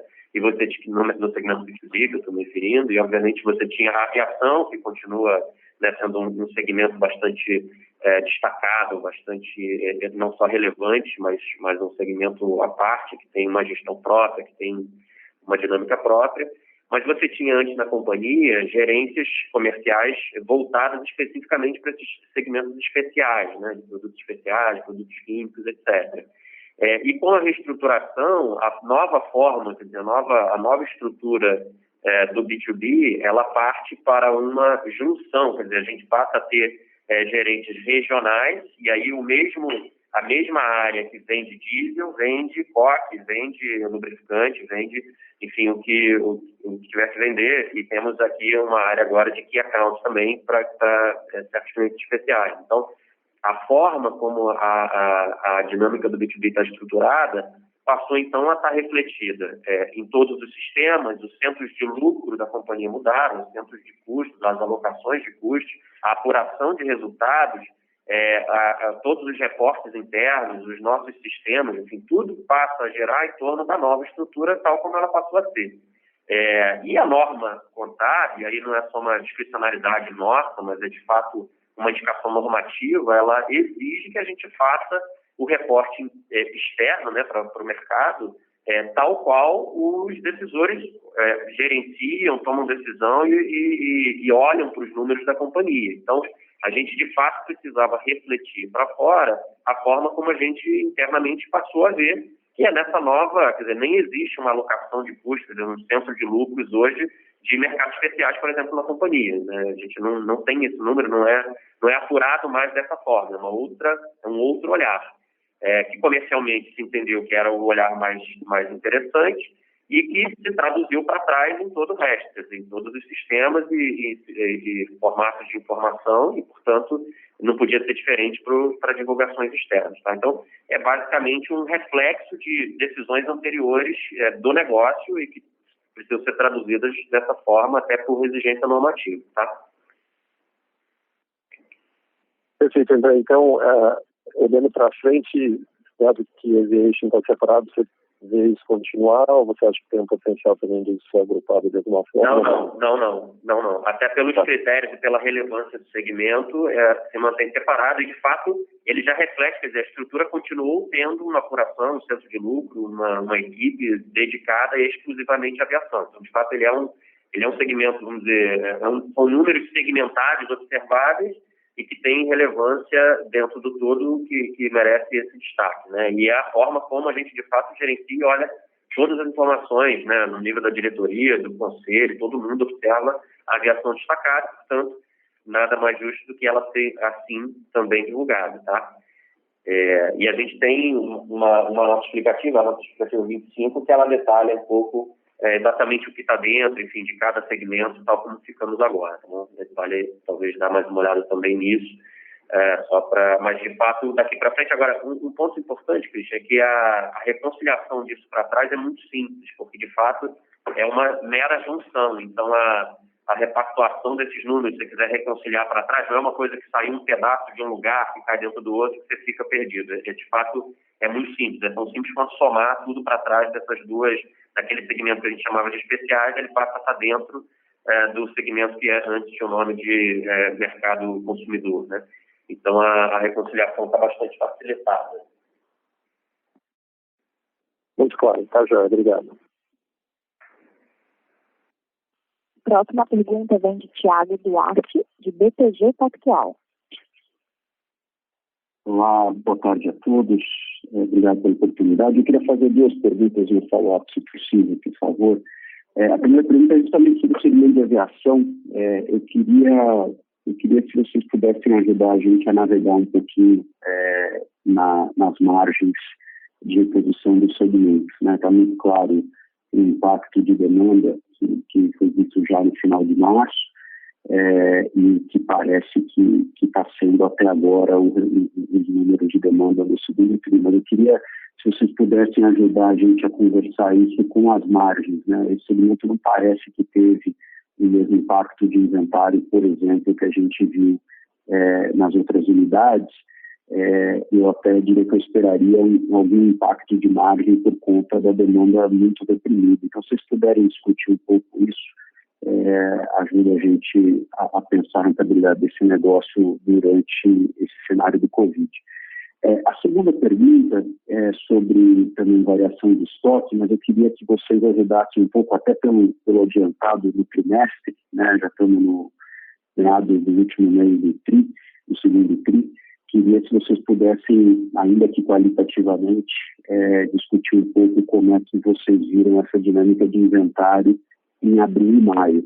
A impressão que dá é que abril foi muito parecido com março, né? Até um pouco o resultado do RED não realizado, acho que indica um pouco isso, né? Mas em maio a gente viu uma reversão bem relevante na dinâmica de precificação das commodities no mercado internacional e no próprio etanol.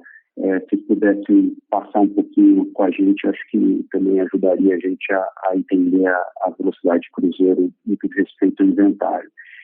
E aí o follow-up, voltando, na verdade, acho que na primeira pergunta da nossa conversa, sobre o ambiente competitivo, mas se vocês pudessem focar um pouquinho no ambiente para embandeiramento. A gente viu a companhia rodando aí nos últimos 12 meses já alguns trimestres aí na casa de 150 postos líquidos adicionados, né, em janelas de 12 meses, um pouco abaixo dos mais de 200 que a gente via há algum tempo atrás. Então, eu queria se vocês pudessem ajudar a gente, ou guiar a gente um pouco para que patamar a gente deveria imaginar esse número para frente, no meio dessa questão competitiva que foi discutida naquela pergunta anterior. Seria bem interessante também. Muito obrigado. Oi, Thiago. Rafa falando. Obrigado aí pela participação e as perguntas, tá? Com relação à aviação, o mercado de aviação ele funciona, né? A gente com contratos relativamente longos, né? São de 1 ano, 2 anos, né? Com as principais companhias aéreas, né? Com quem a gente serve, né? Acho que é que dá a dinâmica aí básica do resultado de aviação, né? Esses contratos, eles são feitos, né, em base de fórmulas paramétricas, né? Então, assim, um custo de aquisição, basicamente, outros custos e o que a gente vai chamar assim a nossa margem de reposição, né? Então, se você olhar estritamente o que está no contrato, né, você vai ter sempre a dinâmica das margens de reposição no setor de aviação é muito das dinâmicas do que a gente consegue negociar e tem que competir, né? A gente a gente disputa cada contrato desse, né? Com relação ao momento que cada companhia aérea faz o seu bid, né? Depois que ela faz, em geral, isso leva 1 a 2 anos, dependendo do contrato da companhia aérea. De forma geral, é isso, né? Agora, a dinâmica de efeito de estoque, como a fórmula paramétrica, no caso aqui no Brasil, a gente usa o custo, em geral, o custo da aquisição do jet fuel aqui no Brasil, né? Ou seja, de como a gente compra, né? Como as distribuidoras compram o produto da Petrobras hoje. A Petrobras hoje é uma temporal com relação à flutuação do jet no mercado internacional. Então, ele tem um lapso de tempo aí para ser refletido, dependendo do que acontecer, isso quase não é percebido. Então, e aí vale um pouco, emendando aí na tua segunda pergunta, vai depender um pouco aí do que a gente está vendo ainda, né? Já passou abril, maio com certeza, mas ainda estamos no meio de junho, né? Então vai depender aí como é que fecha o trimestre para a gente poder também ter as análises aí, mostrar aí para o mercado o que aconteceu de fato nas flutuações de estoque também na parte do jet, tá? Com relação aos outros produtos, na tua pergunta, eu acho que a tua leitura está correta. A gente viu aí abril, em maio, boa parte de maio ainda movimentos de queda das commodities, e aí não é só isso, né, Thiago? Você tem que acompanhar o quanto a Petrobras também segue aí na sua política de precificação nas refinarias, né, a sua estratégia aí do lado dela com relação ao preço local, né, enfim, deixando ou não a arbitragem de importação, a velocidade com que ela passa e seus custos de oportunidade. E aí é isso que está dinâmica aí para a gente também de olhar esse trimestre, o segundo que a gente está em curso.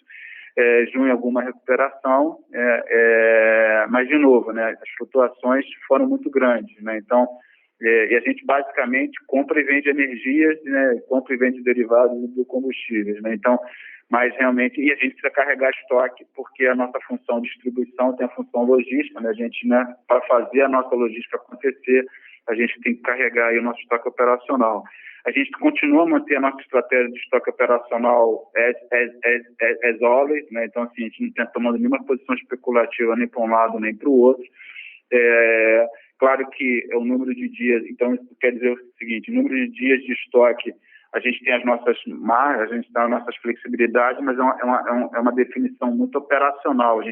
Nossa obrigação de atender os nossos clientes, né, servir o Brasil e tudo que a gente se compromete nos nossos contratos, nos leva a ter uma obrigação de carrego de número de dias de estoque para atender essa função logística, né? Então, inclusive, por nós temos nós temos o nosso tipo de perfil de clientes, né, também ligados a B2B, própria aviação, nossa revenda, né, também nosso perfil de localização geográfica, a gente até carrega um pouco mais de dia de estoque que os nossos competidores, e as flutuações para baixo ou para cima vão estar refletindo em cima dessa tua leitura que está super correta, que tem que acompanhar, obviamente, que você está acompanhando no Brent, e obviamente você está acompanhando também no reflexo da Petrobras na sua gestão de preços de refinaria, né?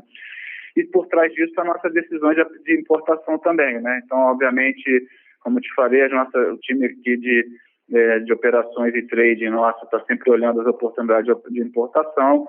A primeira decisão não é óbvia, né? Porque a gente hoje a gente tem um pouco mais de visibilidade de demanda, mas não era óbvio em abril e maio.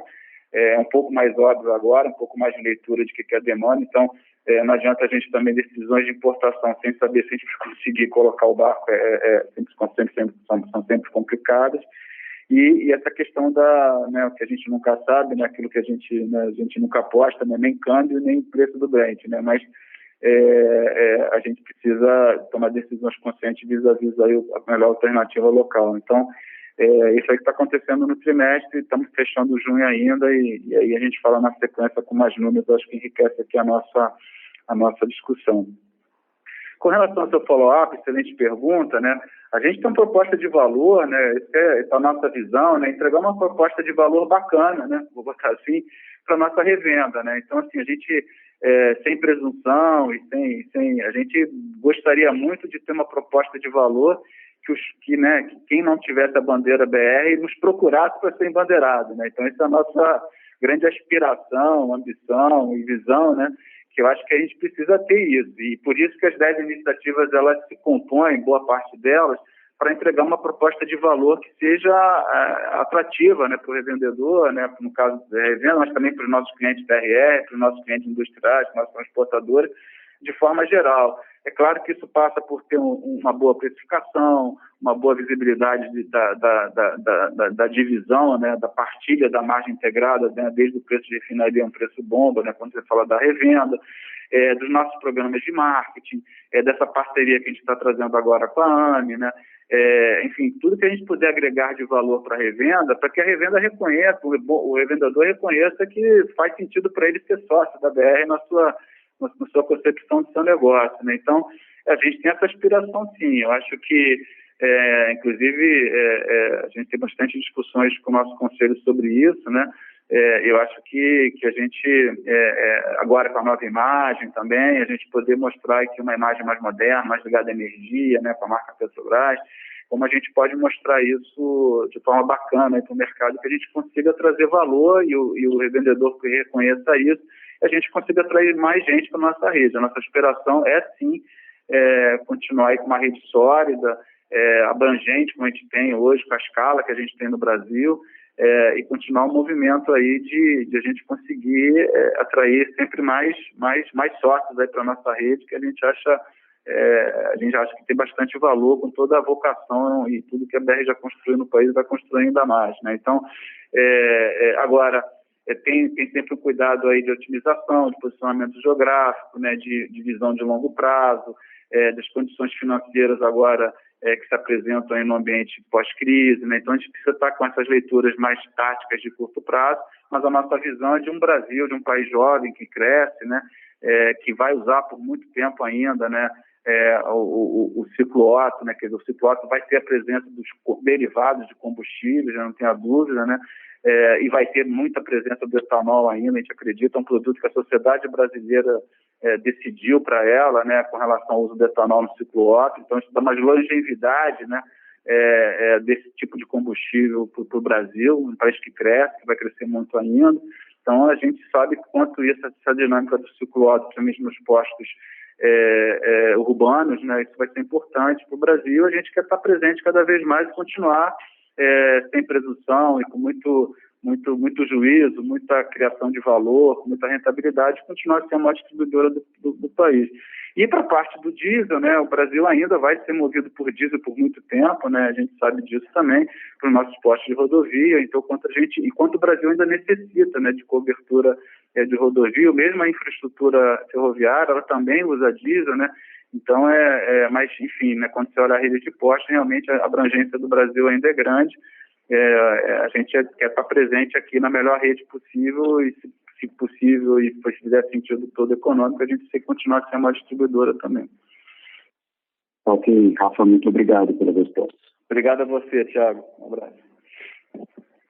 Próxima pergunta vem de Luiz Carvalho, do Banco UBS. Fala, obrigado, Luiz. Eu também tenho algumas aqui. Rafa, se eu puder começar aqui por uma resposta, acho que foi até do André, relacionada à margem. Se a gente limpar os resultados, né, de impactos de estoque, hedge, a gente chegaria numa margem, vamos chamar assim, recorrente, em torno de R$90, R$95 por metro cúbico. A primeira pergunta é se a gente pode esperar isso como um nível recorrente, olhando uma base limpa daqui para frente. Nesse sentido, o que vocês ainda enxergam de gaps daqueles 10 pontos, naquelas 10 ações que poderiam ainda contribuir, assim, sem dar nenhum guidance novo, mas dado que vocês conhecem hoje, se a gente poderia imaginar uma margem recorrente, quando tudo estiver implementado na casa de 105, alguma coisa, 105, R$110 por metro cúbico. Segunda pergunta em relação à venda de ativos. Isso foi uma coisa que vocês chamaram a atenção lá atrás, principalmente dos ativos de real estate e depois de estrutura, ativos de asfalto. Eu queria entender como é que está esse processo. E terceiro, se vocês pudessem dar uma atualização em relação a essa parte da AME e o cartão caminhoneiro, dado que a gente tem que na semana passada tiveram acho que 2 mil novos postos cadastrados na AME, seria interessante ter um pouco mais de cor nesse sentido. Obrigado. Oi, Luiz. Bom falar contigo, obrigado pela participação. Rafa falando, né? Deixa eu te comentar aqui um pouco das tuas perguntas. Com relação à margem, vou tentar te responder, você sabe que a gente não dá guidance, né? Mas eu vou ver se te satisfaz essa resposta, né? Com certeza, eu considero hoje que a gente deu um passo muito importante no processo de transformação organizacional, né? Então, isso afeta muito o SG&A da companhia, né? Você lembra disso, você acompanha a gente desde o IPO, você sabe o quanto aquele gap de rentabilidade que a gente olha para os potenciais aí, os competidores no mercado, potencialidade até além disso, né? A gente ser, inclusive, melhor que os competidores, né? Acho que a BR tem que ter essa ambição também. Mas o SG&A é um pedaço importante daquele gap de rentabilidade e boa parte do SG&A está ligada à gestão de pessoas, com certeza. Então, todo esforço que a companhia fez, que a cultura fez, nosso time aqui que está trabalhando hoje, lá no final de 2019, eu acho que agora já está feito, né? Então, assim, foi feito, foi conclusivo, é muito pontual, né? Todas as decisões de todo mundo aqui que continuou com a gente, né? Quem decidiu sair, mas quem decidiu ficar, nas novas bases de remuneração. Então, está tudo isso já dentro da companhia, né? Então, eu considero esse pedaço da iniciativa. Agora tem muito mais tem a gestão, que é fundamental, que é um pilar importante na nossa transformação cultural. Nossa nova diretora de gestão, a Selma, conduzindo o trabalho de cultura, né? o Léo, nosso diretor de marca, conduzindo um trabalho de marca corporativa. Então, tem aí um aspecto que não é numérico, né, que é fundamental para a cultura de qualquer empresa, que a gente vai estar trabalhando muito fortemente, né, está trabalhando, inclusive, né, mesmo o pessoal em home office, a gente está com muita atividade nesse sentido, que é reforçar essa cultura tão bacana desse time que a gente tem, que se orgulha tanto, né? Então, onde eu quero chegar com isso? É que, na verdade, eu cobro de mim mesmo, vamos botar assim, sem dar gato de ninguém. Se eu falava antes, nós dizíamos antes, né, a gente acompanha isso desde o IPO, né, e com a privatização, a gente tinha lá um recurring margem lá de R$70 por metro cúbico, e aí, não só também a gestão de pessoas, mas o que a gente já avançou na gestão de despesas, tanto na área do Marcelo Bragança lá com relação à parte de transportadoras, quanto o próprio André aqui com o time dele com relação a controle de despesas, eu cobro do time, cobro de mim mesmo, se não de ninguém, cobro de mim mesmo, que o nosso recanho aí tem que ser alguma coisa entre R$85 e R$90 por metro cúbico, né? Porque é o que a gente já entregou, né? Então, assim, qualquer resultado que venha daqui para frente, que não esteja nessa faixa, com relação, principalmente quando a gente olha na ótica de reposição, é claro que as variações de estoque, a gente sempre comenta e olha elas à parte, né?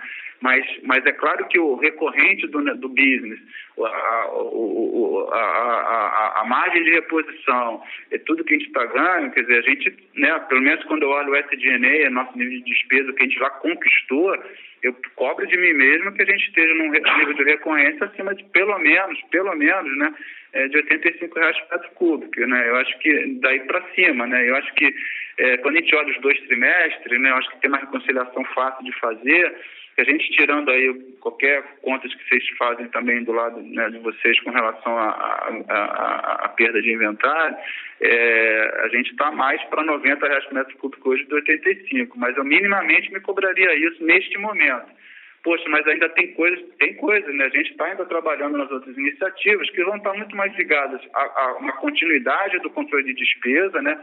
Muito mais aquelas coisas agora que você sempre, despesa que nem unha, né? Isso aqui é um jargão, mas realmente você pode sempre ser mais ótimo nisso, né? A gente pode sempre trabalhar nesse sentido, coisas que, até a questão do home office, o que a nossa cultura está aprendendo, acho que todas as empresas, não vou falar aqui o óbvio, mas está todo mundo aprendendo o quanto não foi tão difícil assim ficar em home office, né? Claro que também tem o outro lado da moeda, também o tempo inteiro em home office também tem os nossos estresses pessoais, né? Mas o quanto a gente aprendeu que não precisa ter escritórios, talvez tantos escritórios regionais, que a gente realmente pode se concentrar numa matriz única aqui no Rio de Janeiro, o gasto de viagens, né, de transporte, um monte de coisa que a gente vai trazer e todas as outras iniciativas que elas estão trabalhando aí no segmento agora muito mais.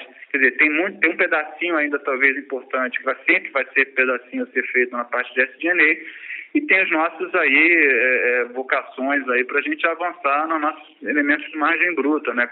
Assim que o sistema de pricing estiver pronto, a gente tiver, efetivo, já com todos os esforços na área de pricing que a gente já está fazendo e está implementando, né? Com muito afinco, a gente acompanha isso num tema muito restrito, muito rígido, muito disciplinado, né?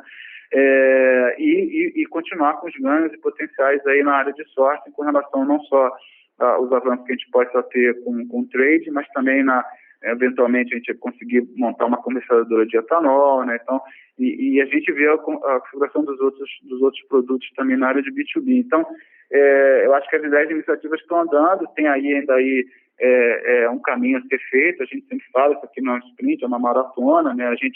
E o único guidance que a gente realmente valida é que em 2021 a gente entende que quando a gente olha os nossos principais competidores, né, minimamente o gap de rentabilidade seja fechado, mas hoje eu me coloco até como dever para mim de que a ambição, a inspiração é de ser melhor que os competidores. A BR tem esse direito, né, tem esse right to win aí, que é importante que ela vai conquistar. Então, mas o nível de recorrência eu te colocaria isso, uma cobrança que eu faço de mim mesmo.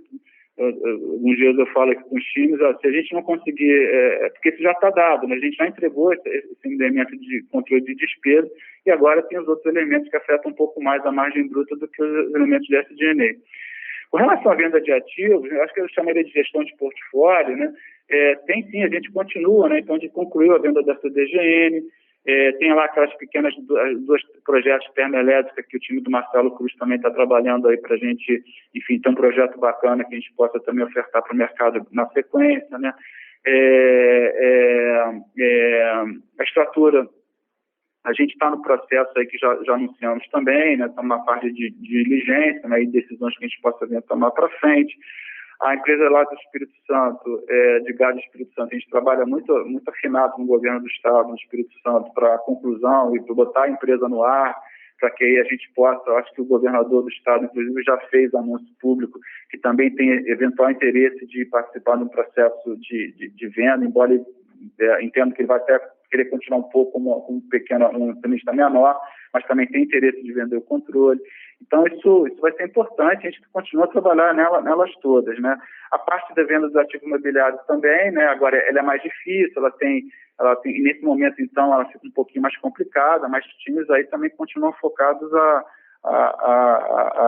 entregar esse valor. Lembrando que a gente tem os outros lados também de empresas que a gente está trabalhando, né? Então, eventualmente, a gente tem uma nova GV para comercializadora de etanol. A gente aí falei essa parceria com a Gola, que, né, a gente está elaborando aqui, fazendo estudos, como é que a gente transforma isso numa potencial GV.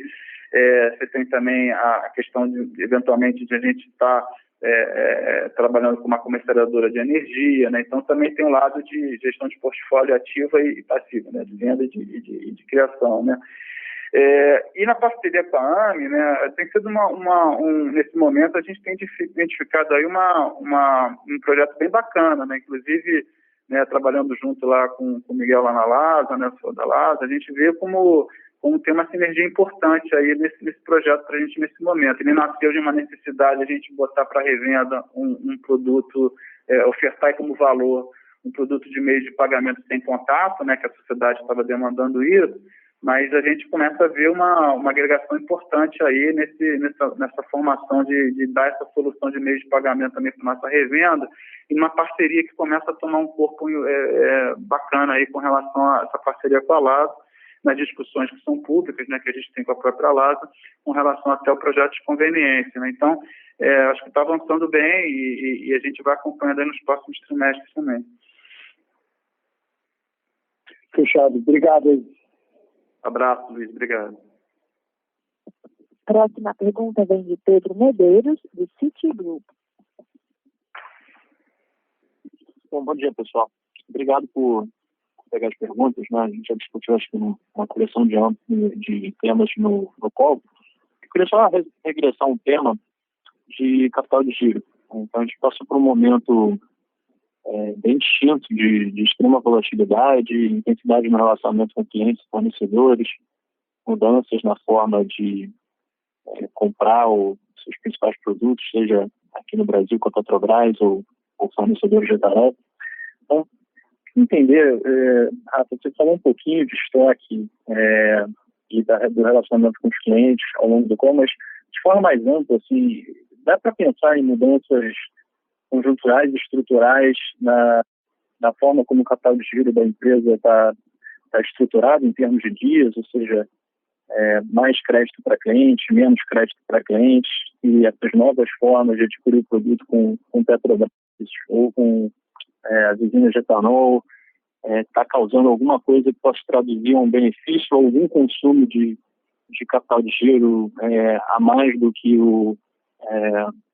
a estrutura do negócio vem funcionando ao longo dos últimos anos. E tem mais uma pergunta aqui, um follow-up rápido. Está previsto o início de operação da expansão da planta de lubrificantes. Queria entender se vocês têm alguma atualização sobre esse processo e expectativa de que essa expansão possa começar a contribuir com os resultados. Obrigado. Oi, Pedro. Obrigado aí pela participação. Assim, de forma... Deixa eu também o André contribuir aqui, mas de forma mais ampla, com relação ao capital de giro, eu sinceramente, quando eu penso no ciclo de caixa da companhia, vamos botar assim, né, para nos ajudar, eu não vejo necessariamente grandes mudanças estruturalmente, né? É claro que se você, por exemplo, na negociação com as empresas aéreas agora, né, que a gente precisou, enfim, ser solidário, entender, e a gente, né, como são clientes tão importantes e queridos para a gente, momentaneamente você tem aí, pode ter, mas assim, né, por uma questão de baixa demanda e você está aí, vamos dizer, congelado, né, vou botar assim. Mas eu acho que de forma estrutural o ciclo de caixa da companhia não deveria mudar. Eu não vejo esse elemento não, nem nossa estratégia, a não ser que o mercado nos puxe para isso, né, com relação a a parte de dias de contas a receber. Porque a parte de estoques, como a gente falou antes, né, é uma gestão muito mais operacional, né, muito mais de gestão operacional. E que, claro, que esse ciclo de caixa, quando você olha na parte de estoques, ele tem uma dinâmica até interessante, né? O André pode falar um pouco mais, na decisão de importação, né? A importação tem um ciclo de caixa diferente, contas a pagar diferente do que uma compra, numa decisão de compra local, pelo menos nas regras atuais que a gente tem com as refinarias locais, né, que são, né, pertencem à Petrobras. Talvez aí, numa mudança estrutural lá na frente, com os novos refinadores, né, possa pensar alguma coisa estrutural, mas hoje já existe, inclusive, decisões nossas de importação, o André explora isso um pouco também, com relação a quando a gente importa ou não importa, né? Agora, com relação aos clientes, quanto a receber, eu não vejo grandes mudanças estruturais, né, porque eu acho que, com relação ao tipo de caixa de quanto a receber, não, sabe? Eu acho que eu vejo muito mais a gente trazer. A gente trouxe elementos agora, mas é uma gestão de crise pontual. A gente já passou, há 20 anos, quase 30 anos, né, 20 lá de distribuição, a gente já viu ciclos, crises de crédito, ou ciclos de crédito. Isso aqui é uma crise totalmente, a gente pode falar o óbvio de novo, né? É uma crise totalmente diferente do que a gente já viu, né, no passado, né? É uma crise que não tem culpado, né? É uma crise que envolve vidas, né? Então, assim, mas é uma crise que envolve crédito, com certeza, né? Da gente entender, ser solidário, fazer os casos a casos, vai ter que colocar um pouco mais de negociação, que talvez a gente não tenha visto tanto impacto ainda no capital de giro, porque a demanda também não veio, não aconteceu. Então, agora, vai ser importante a transformação agora, a partir do que a gente acredita que vai passar, né? Ou seja, que vai ter recuperação da economia. Essa transição vai ser importante. Na verdade, ela deve, não que aumente necessariamente o ciclo de caixa, né, mais estruturalmente, mas que ela passe, assim, por essa passagem agora de que você volta, né, você tem lá um congelado, um quanto a receber que foi refinanciado, e aí quando você vem com a atividade nova, mesmo com o ciclo de caixa que a gente permitir agora, que é o de sempre, você vai precisar de injetar mais capital de giro, isso é óbvio, né? Porque como é um ciclo de caixa positivo no nosso lado, né, a gente tem que carregar a caixa, tem que carregar quanto a receber, carregar estoque. E o quanto a pagar de fornecedores, ele é menor que isso tudo, não deve alterar, como obviamente na atividade econômica você vai precisar de caixa, a dinâmica de capital de giro vai ser importante. E é por isso que também, nas perguntas anteriores, né, essa dinâmica da nossa projeção é importante, né, para a gente não ferir nenhuma das nossas metas de alavancagem numa eventual boom, né, ou numa eventual retomada forte da economia, a gente poder também suportar nossa revenda minimamente mantendo os ciclos de caixa ou contas, os prazos que a gente já tem até contratados e confirmados com ele. Então, a gente precisa também ter saúde financeira para isso, né? Isso pode completar um pouco. Concordo totalmente. Acho que essa separação do que é conjuntural para o que é estrutural é super importante nessa hora. É óbvio, Pedro, que a gente tem um trimestre muito atípico, né, com uma queda brusca, repentina de demanda, né, e muito grande, né. Então, é óbvio que você tem uma posição de estoque que se a demanda de repente some, aqueles seus dias de estoque passam a significar outros dias, né, um número maior de dias imediatamente, até que você gradualmente vá reposicionando seus estoques, né, enfim, a demanda se cai numa velocidade como foi, isso tem algum impacto, mas é super conjuntural. E a gente teve sim alguma adição de prazo de estocagem, prazo médio de estocagem, né, quando você compara o quarto tri com o primeiro, mas ela não é super relevante e ela de fato não é estrutural, ela não decorre de uma mudança em parâmetros nossos de quanto mais de dias de estoque a gente gostaria de ter ou quanto mais de estoque de segurança a gente acha pertinente ter. Isso é sempre uma decisão que passa por diversos parâmetros, entre eles um parâmetro que é o nível de serviço que você espera ter. e por características da sua própria operação, seus lead times, etc., a própria incerteza da demanda. Mas você tem, sim, algum impacto de curto prazo, de prazo médio de estocagem, mas que ele é decorrente simplesmente do desajuste temporal entre a queda brusca de demanda e o ajustamento dos níveis de estoque para aquele novo nível. Mas não há nenhuma expectativa nossa, como o Rafa já mencionou, de mudar isso estruturalmente para frente. No ponto de receber, é a mesma coisa, quer dizer, teve algum aumento de inadimplência, óbvio, né, da crise, que se traduz em um ligeiro, mas nesse caso foi muito ligeiro aumento mesmo, quando a gente compara quarter over quarter, do nosso prazo médio de recebimento. Então, obviamente tem um impacto da situação da pandemia, né, e a necessidade da gente, como a Rafa já mencionou, tem outras perguntas, da gente atuar individualmente, caso a caso, com cada cliente, entendendo o contexto, o caso e negociando condições de pagamento disso, que tem algum impacto, mas que, de novo, a gente não vê um requerimento estrutural de precisarmos dar mais ou menos prazo do que é o normal num ambiente pré-crise, né? A gente não consegue fazer nenhuma especulação sobre isso hoje, não vemos, tá? E do contas a pagar, quer dizer, tem essa relação que, de fato, que o Rafa mencionou também já antes, que é a migração de um supply estritamente nacional, doméstico, para um supply misto, né, que de fato, olhando para essas opções de suprimento, inclusive vindo de importado, isso tem um impacto relevante na questão do prazo médio de pagamento, porque, obviamente, a gente paga no refino doméstico em D+1 e a gente tem prazos bastante mais longos no supply internacional.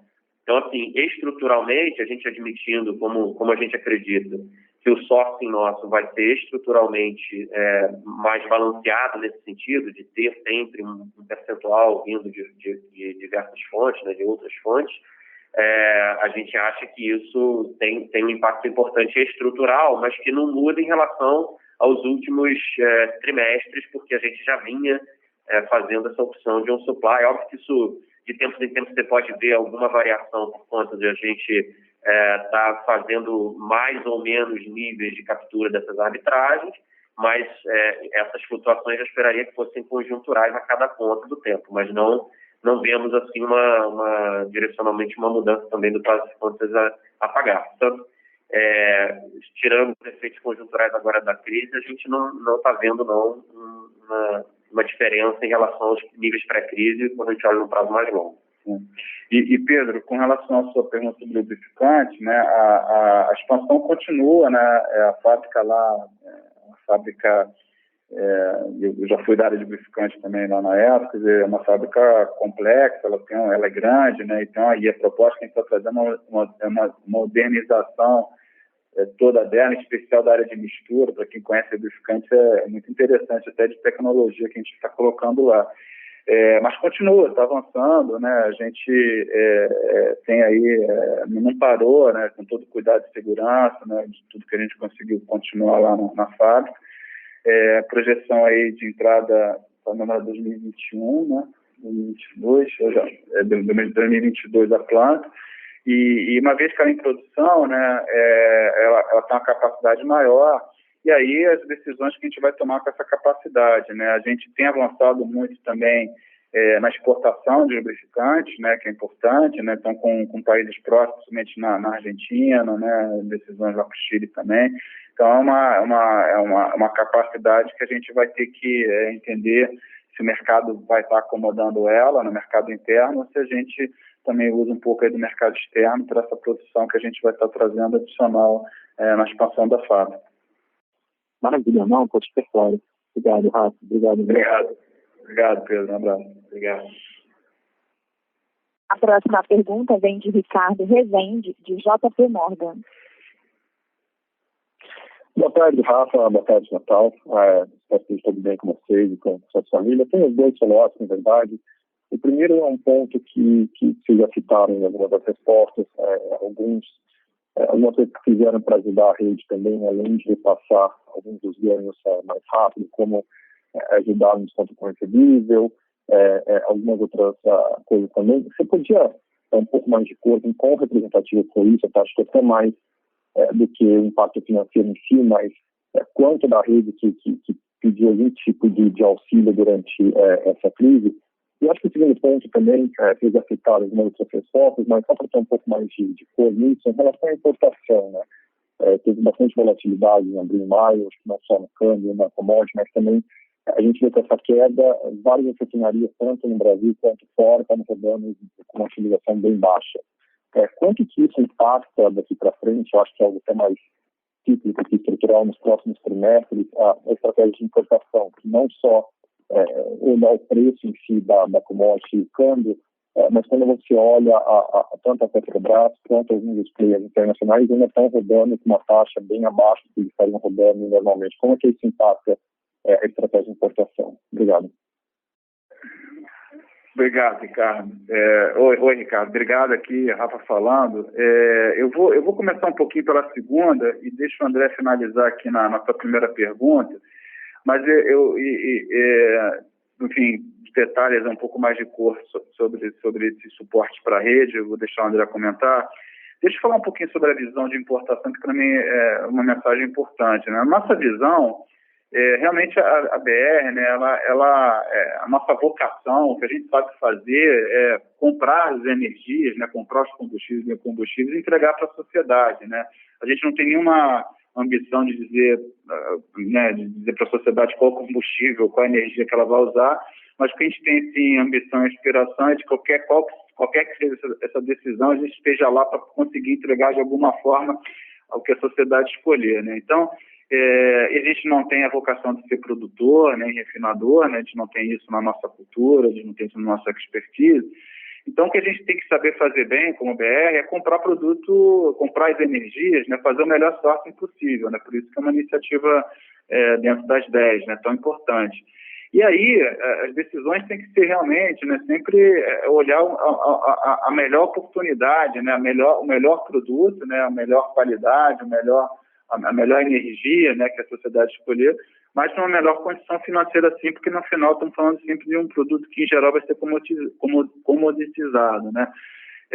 E aí, o que está acontecendo agora, né, nessa ambiência que a gente vive e está vivendo, é que tem as flutuações são muito grandes, né, as decisões de quem está produzindo, tanto no Brasil ou lá fora, e como isso está influenciando as nossas decisões. Mas tem um conceito que eu preciso registrar, que é, antes de uma decisão de importação, a gente tem que ter segurança, né, que a gente vai conseguir ter essa demanda, né, para vender. Não adianta trazer, eu brinco sempre lá com o Marcelo Bragança, o time dele, não adianta a gente trazer um barco que a gente entendeu até que é muito, pode até muito fazer sentido, né, mas que depois a gente não vai ter, enfim, não tem a demanda para ele, né.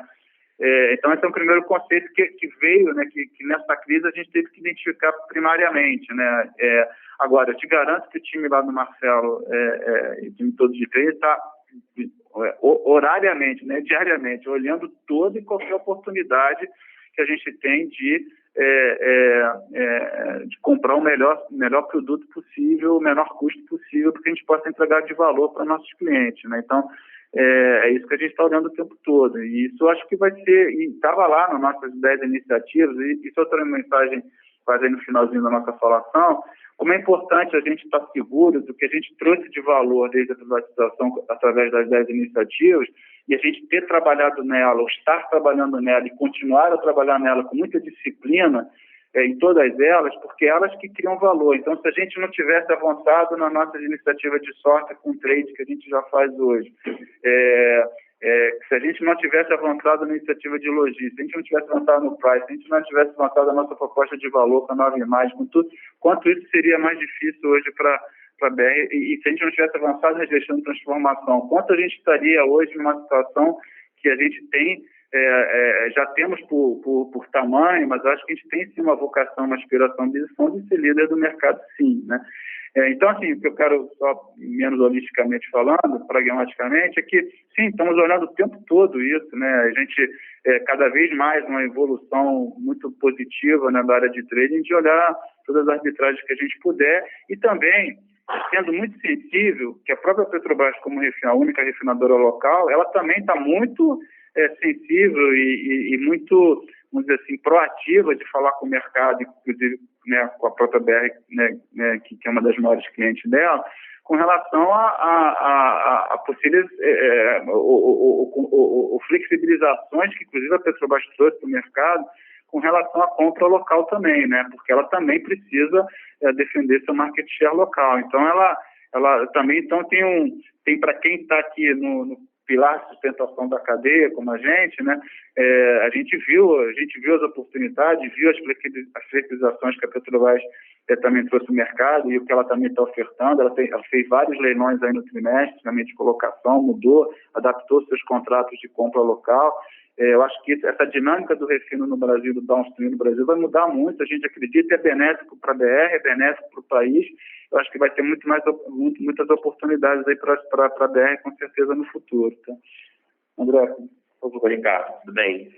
Complementando, então, na sua pergunta sobre as ajudas da revenda, enfim, eu até estenderia isso à base de clientes como um todo, né? A gente também fez coisas que abrangeram aqui os diversos segmentos de B2B, também teve segmentos, subsegmentos dentro desse segmento também bastante afetados pela crise, naturalmente, né? Como, enfim, acho que todos nós, em algum grau, e a gente fez, assim, essa pergunta é interessante, né? De, assim, qual o alcance disso, que de fato a gente fez diversas medidas, e medidas diferentes, né? Quer dizer, a gente teve postergação de aluguéis, por exemplo, a gente suspendeu o pagamento de parte dos aluguéis, isso alcança aqui já de cara mais de 400 postos, né, diretamente, que são os postos próprios. A gente fez isso e aí negociou, quer dizer, ofereceu condições de carência e parcelamento no futuro, quer dizer, tem lá um conjunto de condições que justamente buscando aquele pilar forte de solidariedade, de compreensão aqui, de consciência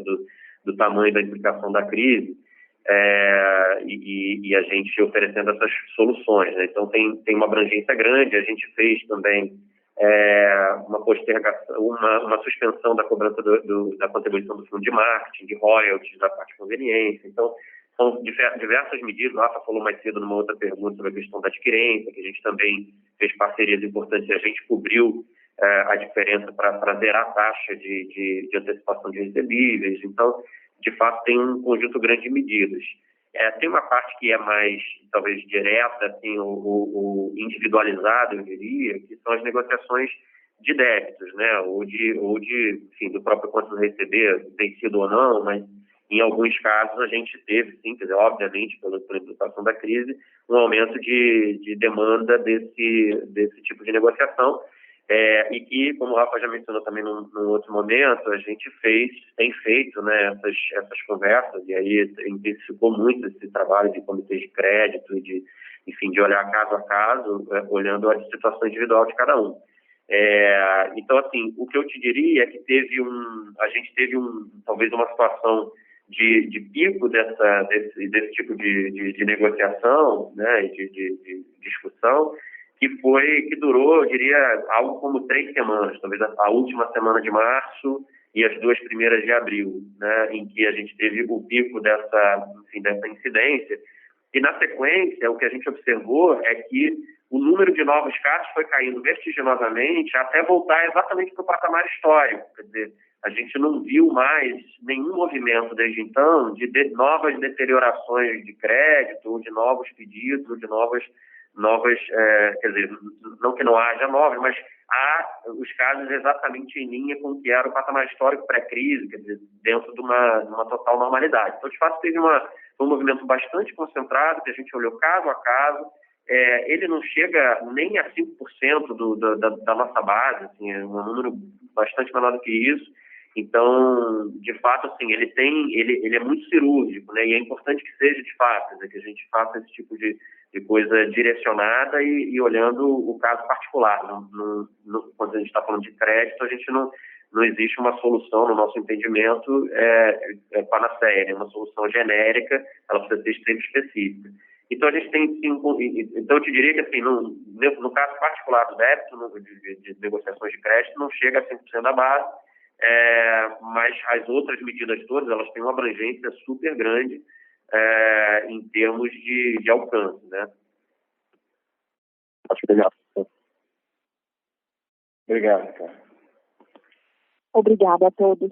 Neste momento, encerramos a sessão de perguntas e respostas. Com a palavra, o senhor Rafa Desolia para os seus comentários finais.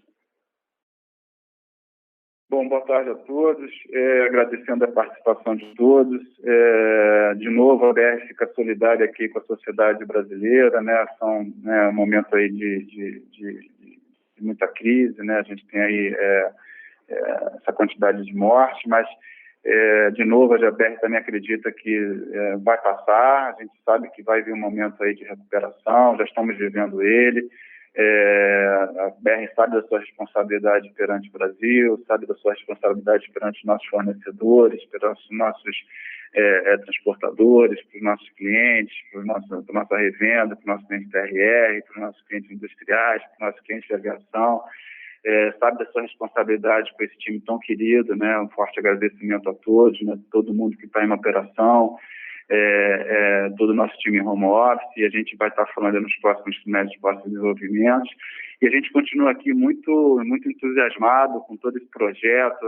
A gente acredita muito numa BR bacana, com a função que ela tem para o Brasil, com a evolução que a gente pode ter nos modais de energia, como é que a gente pode ajudar aí o Brasil, a sociedade brasileira a continuar a crescer. A gente tem que continuar muito entusiasmado, sabendo que tem muito trabalho, mesmo em home office,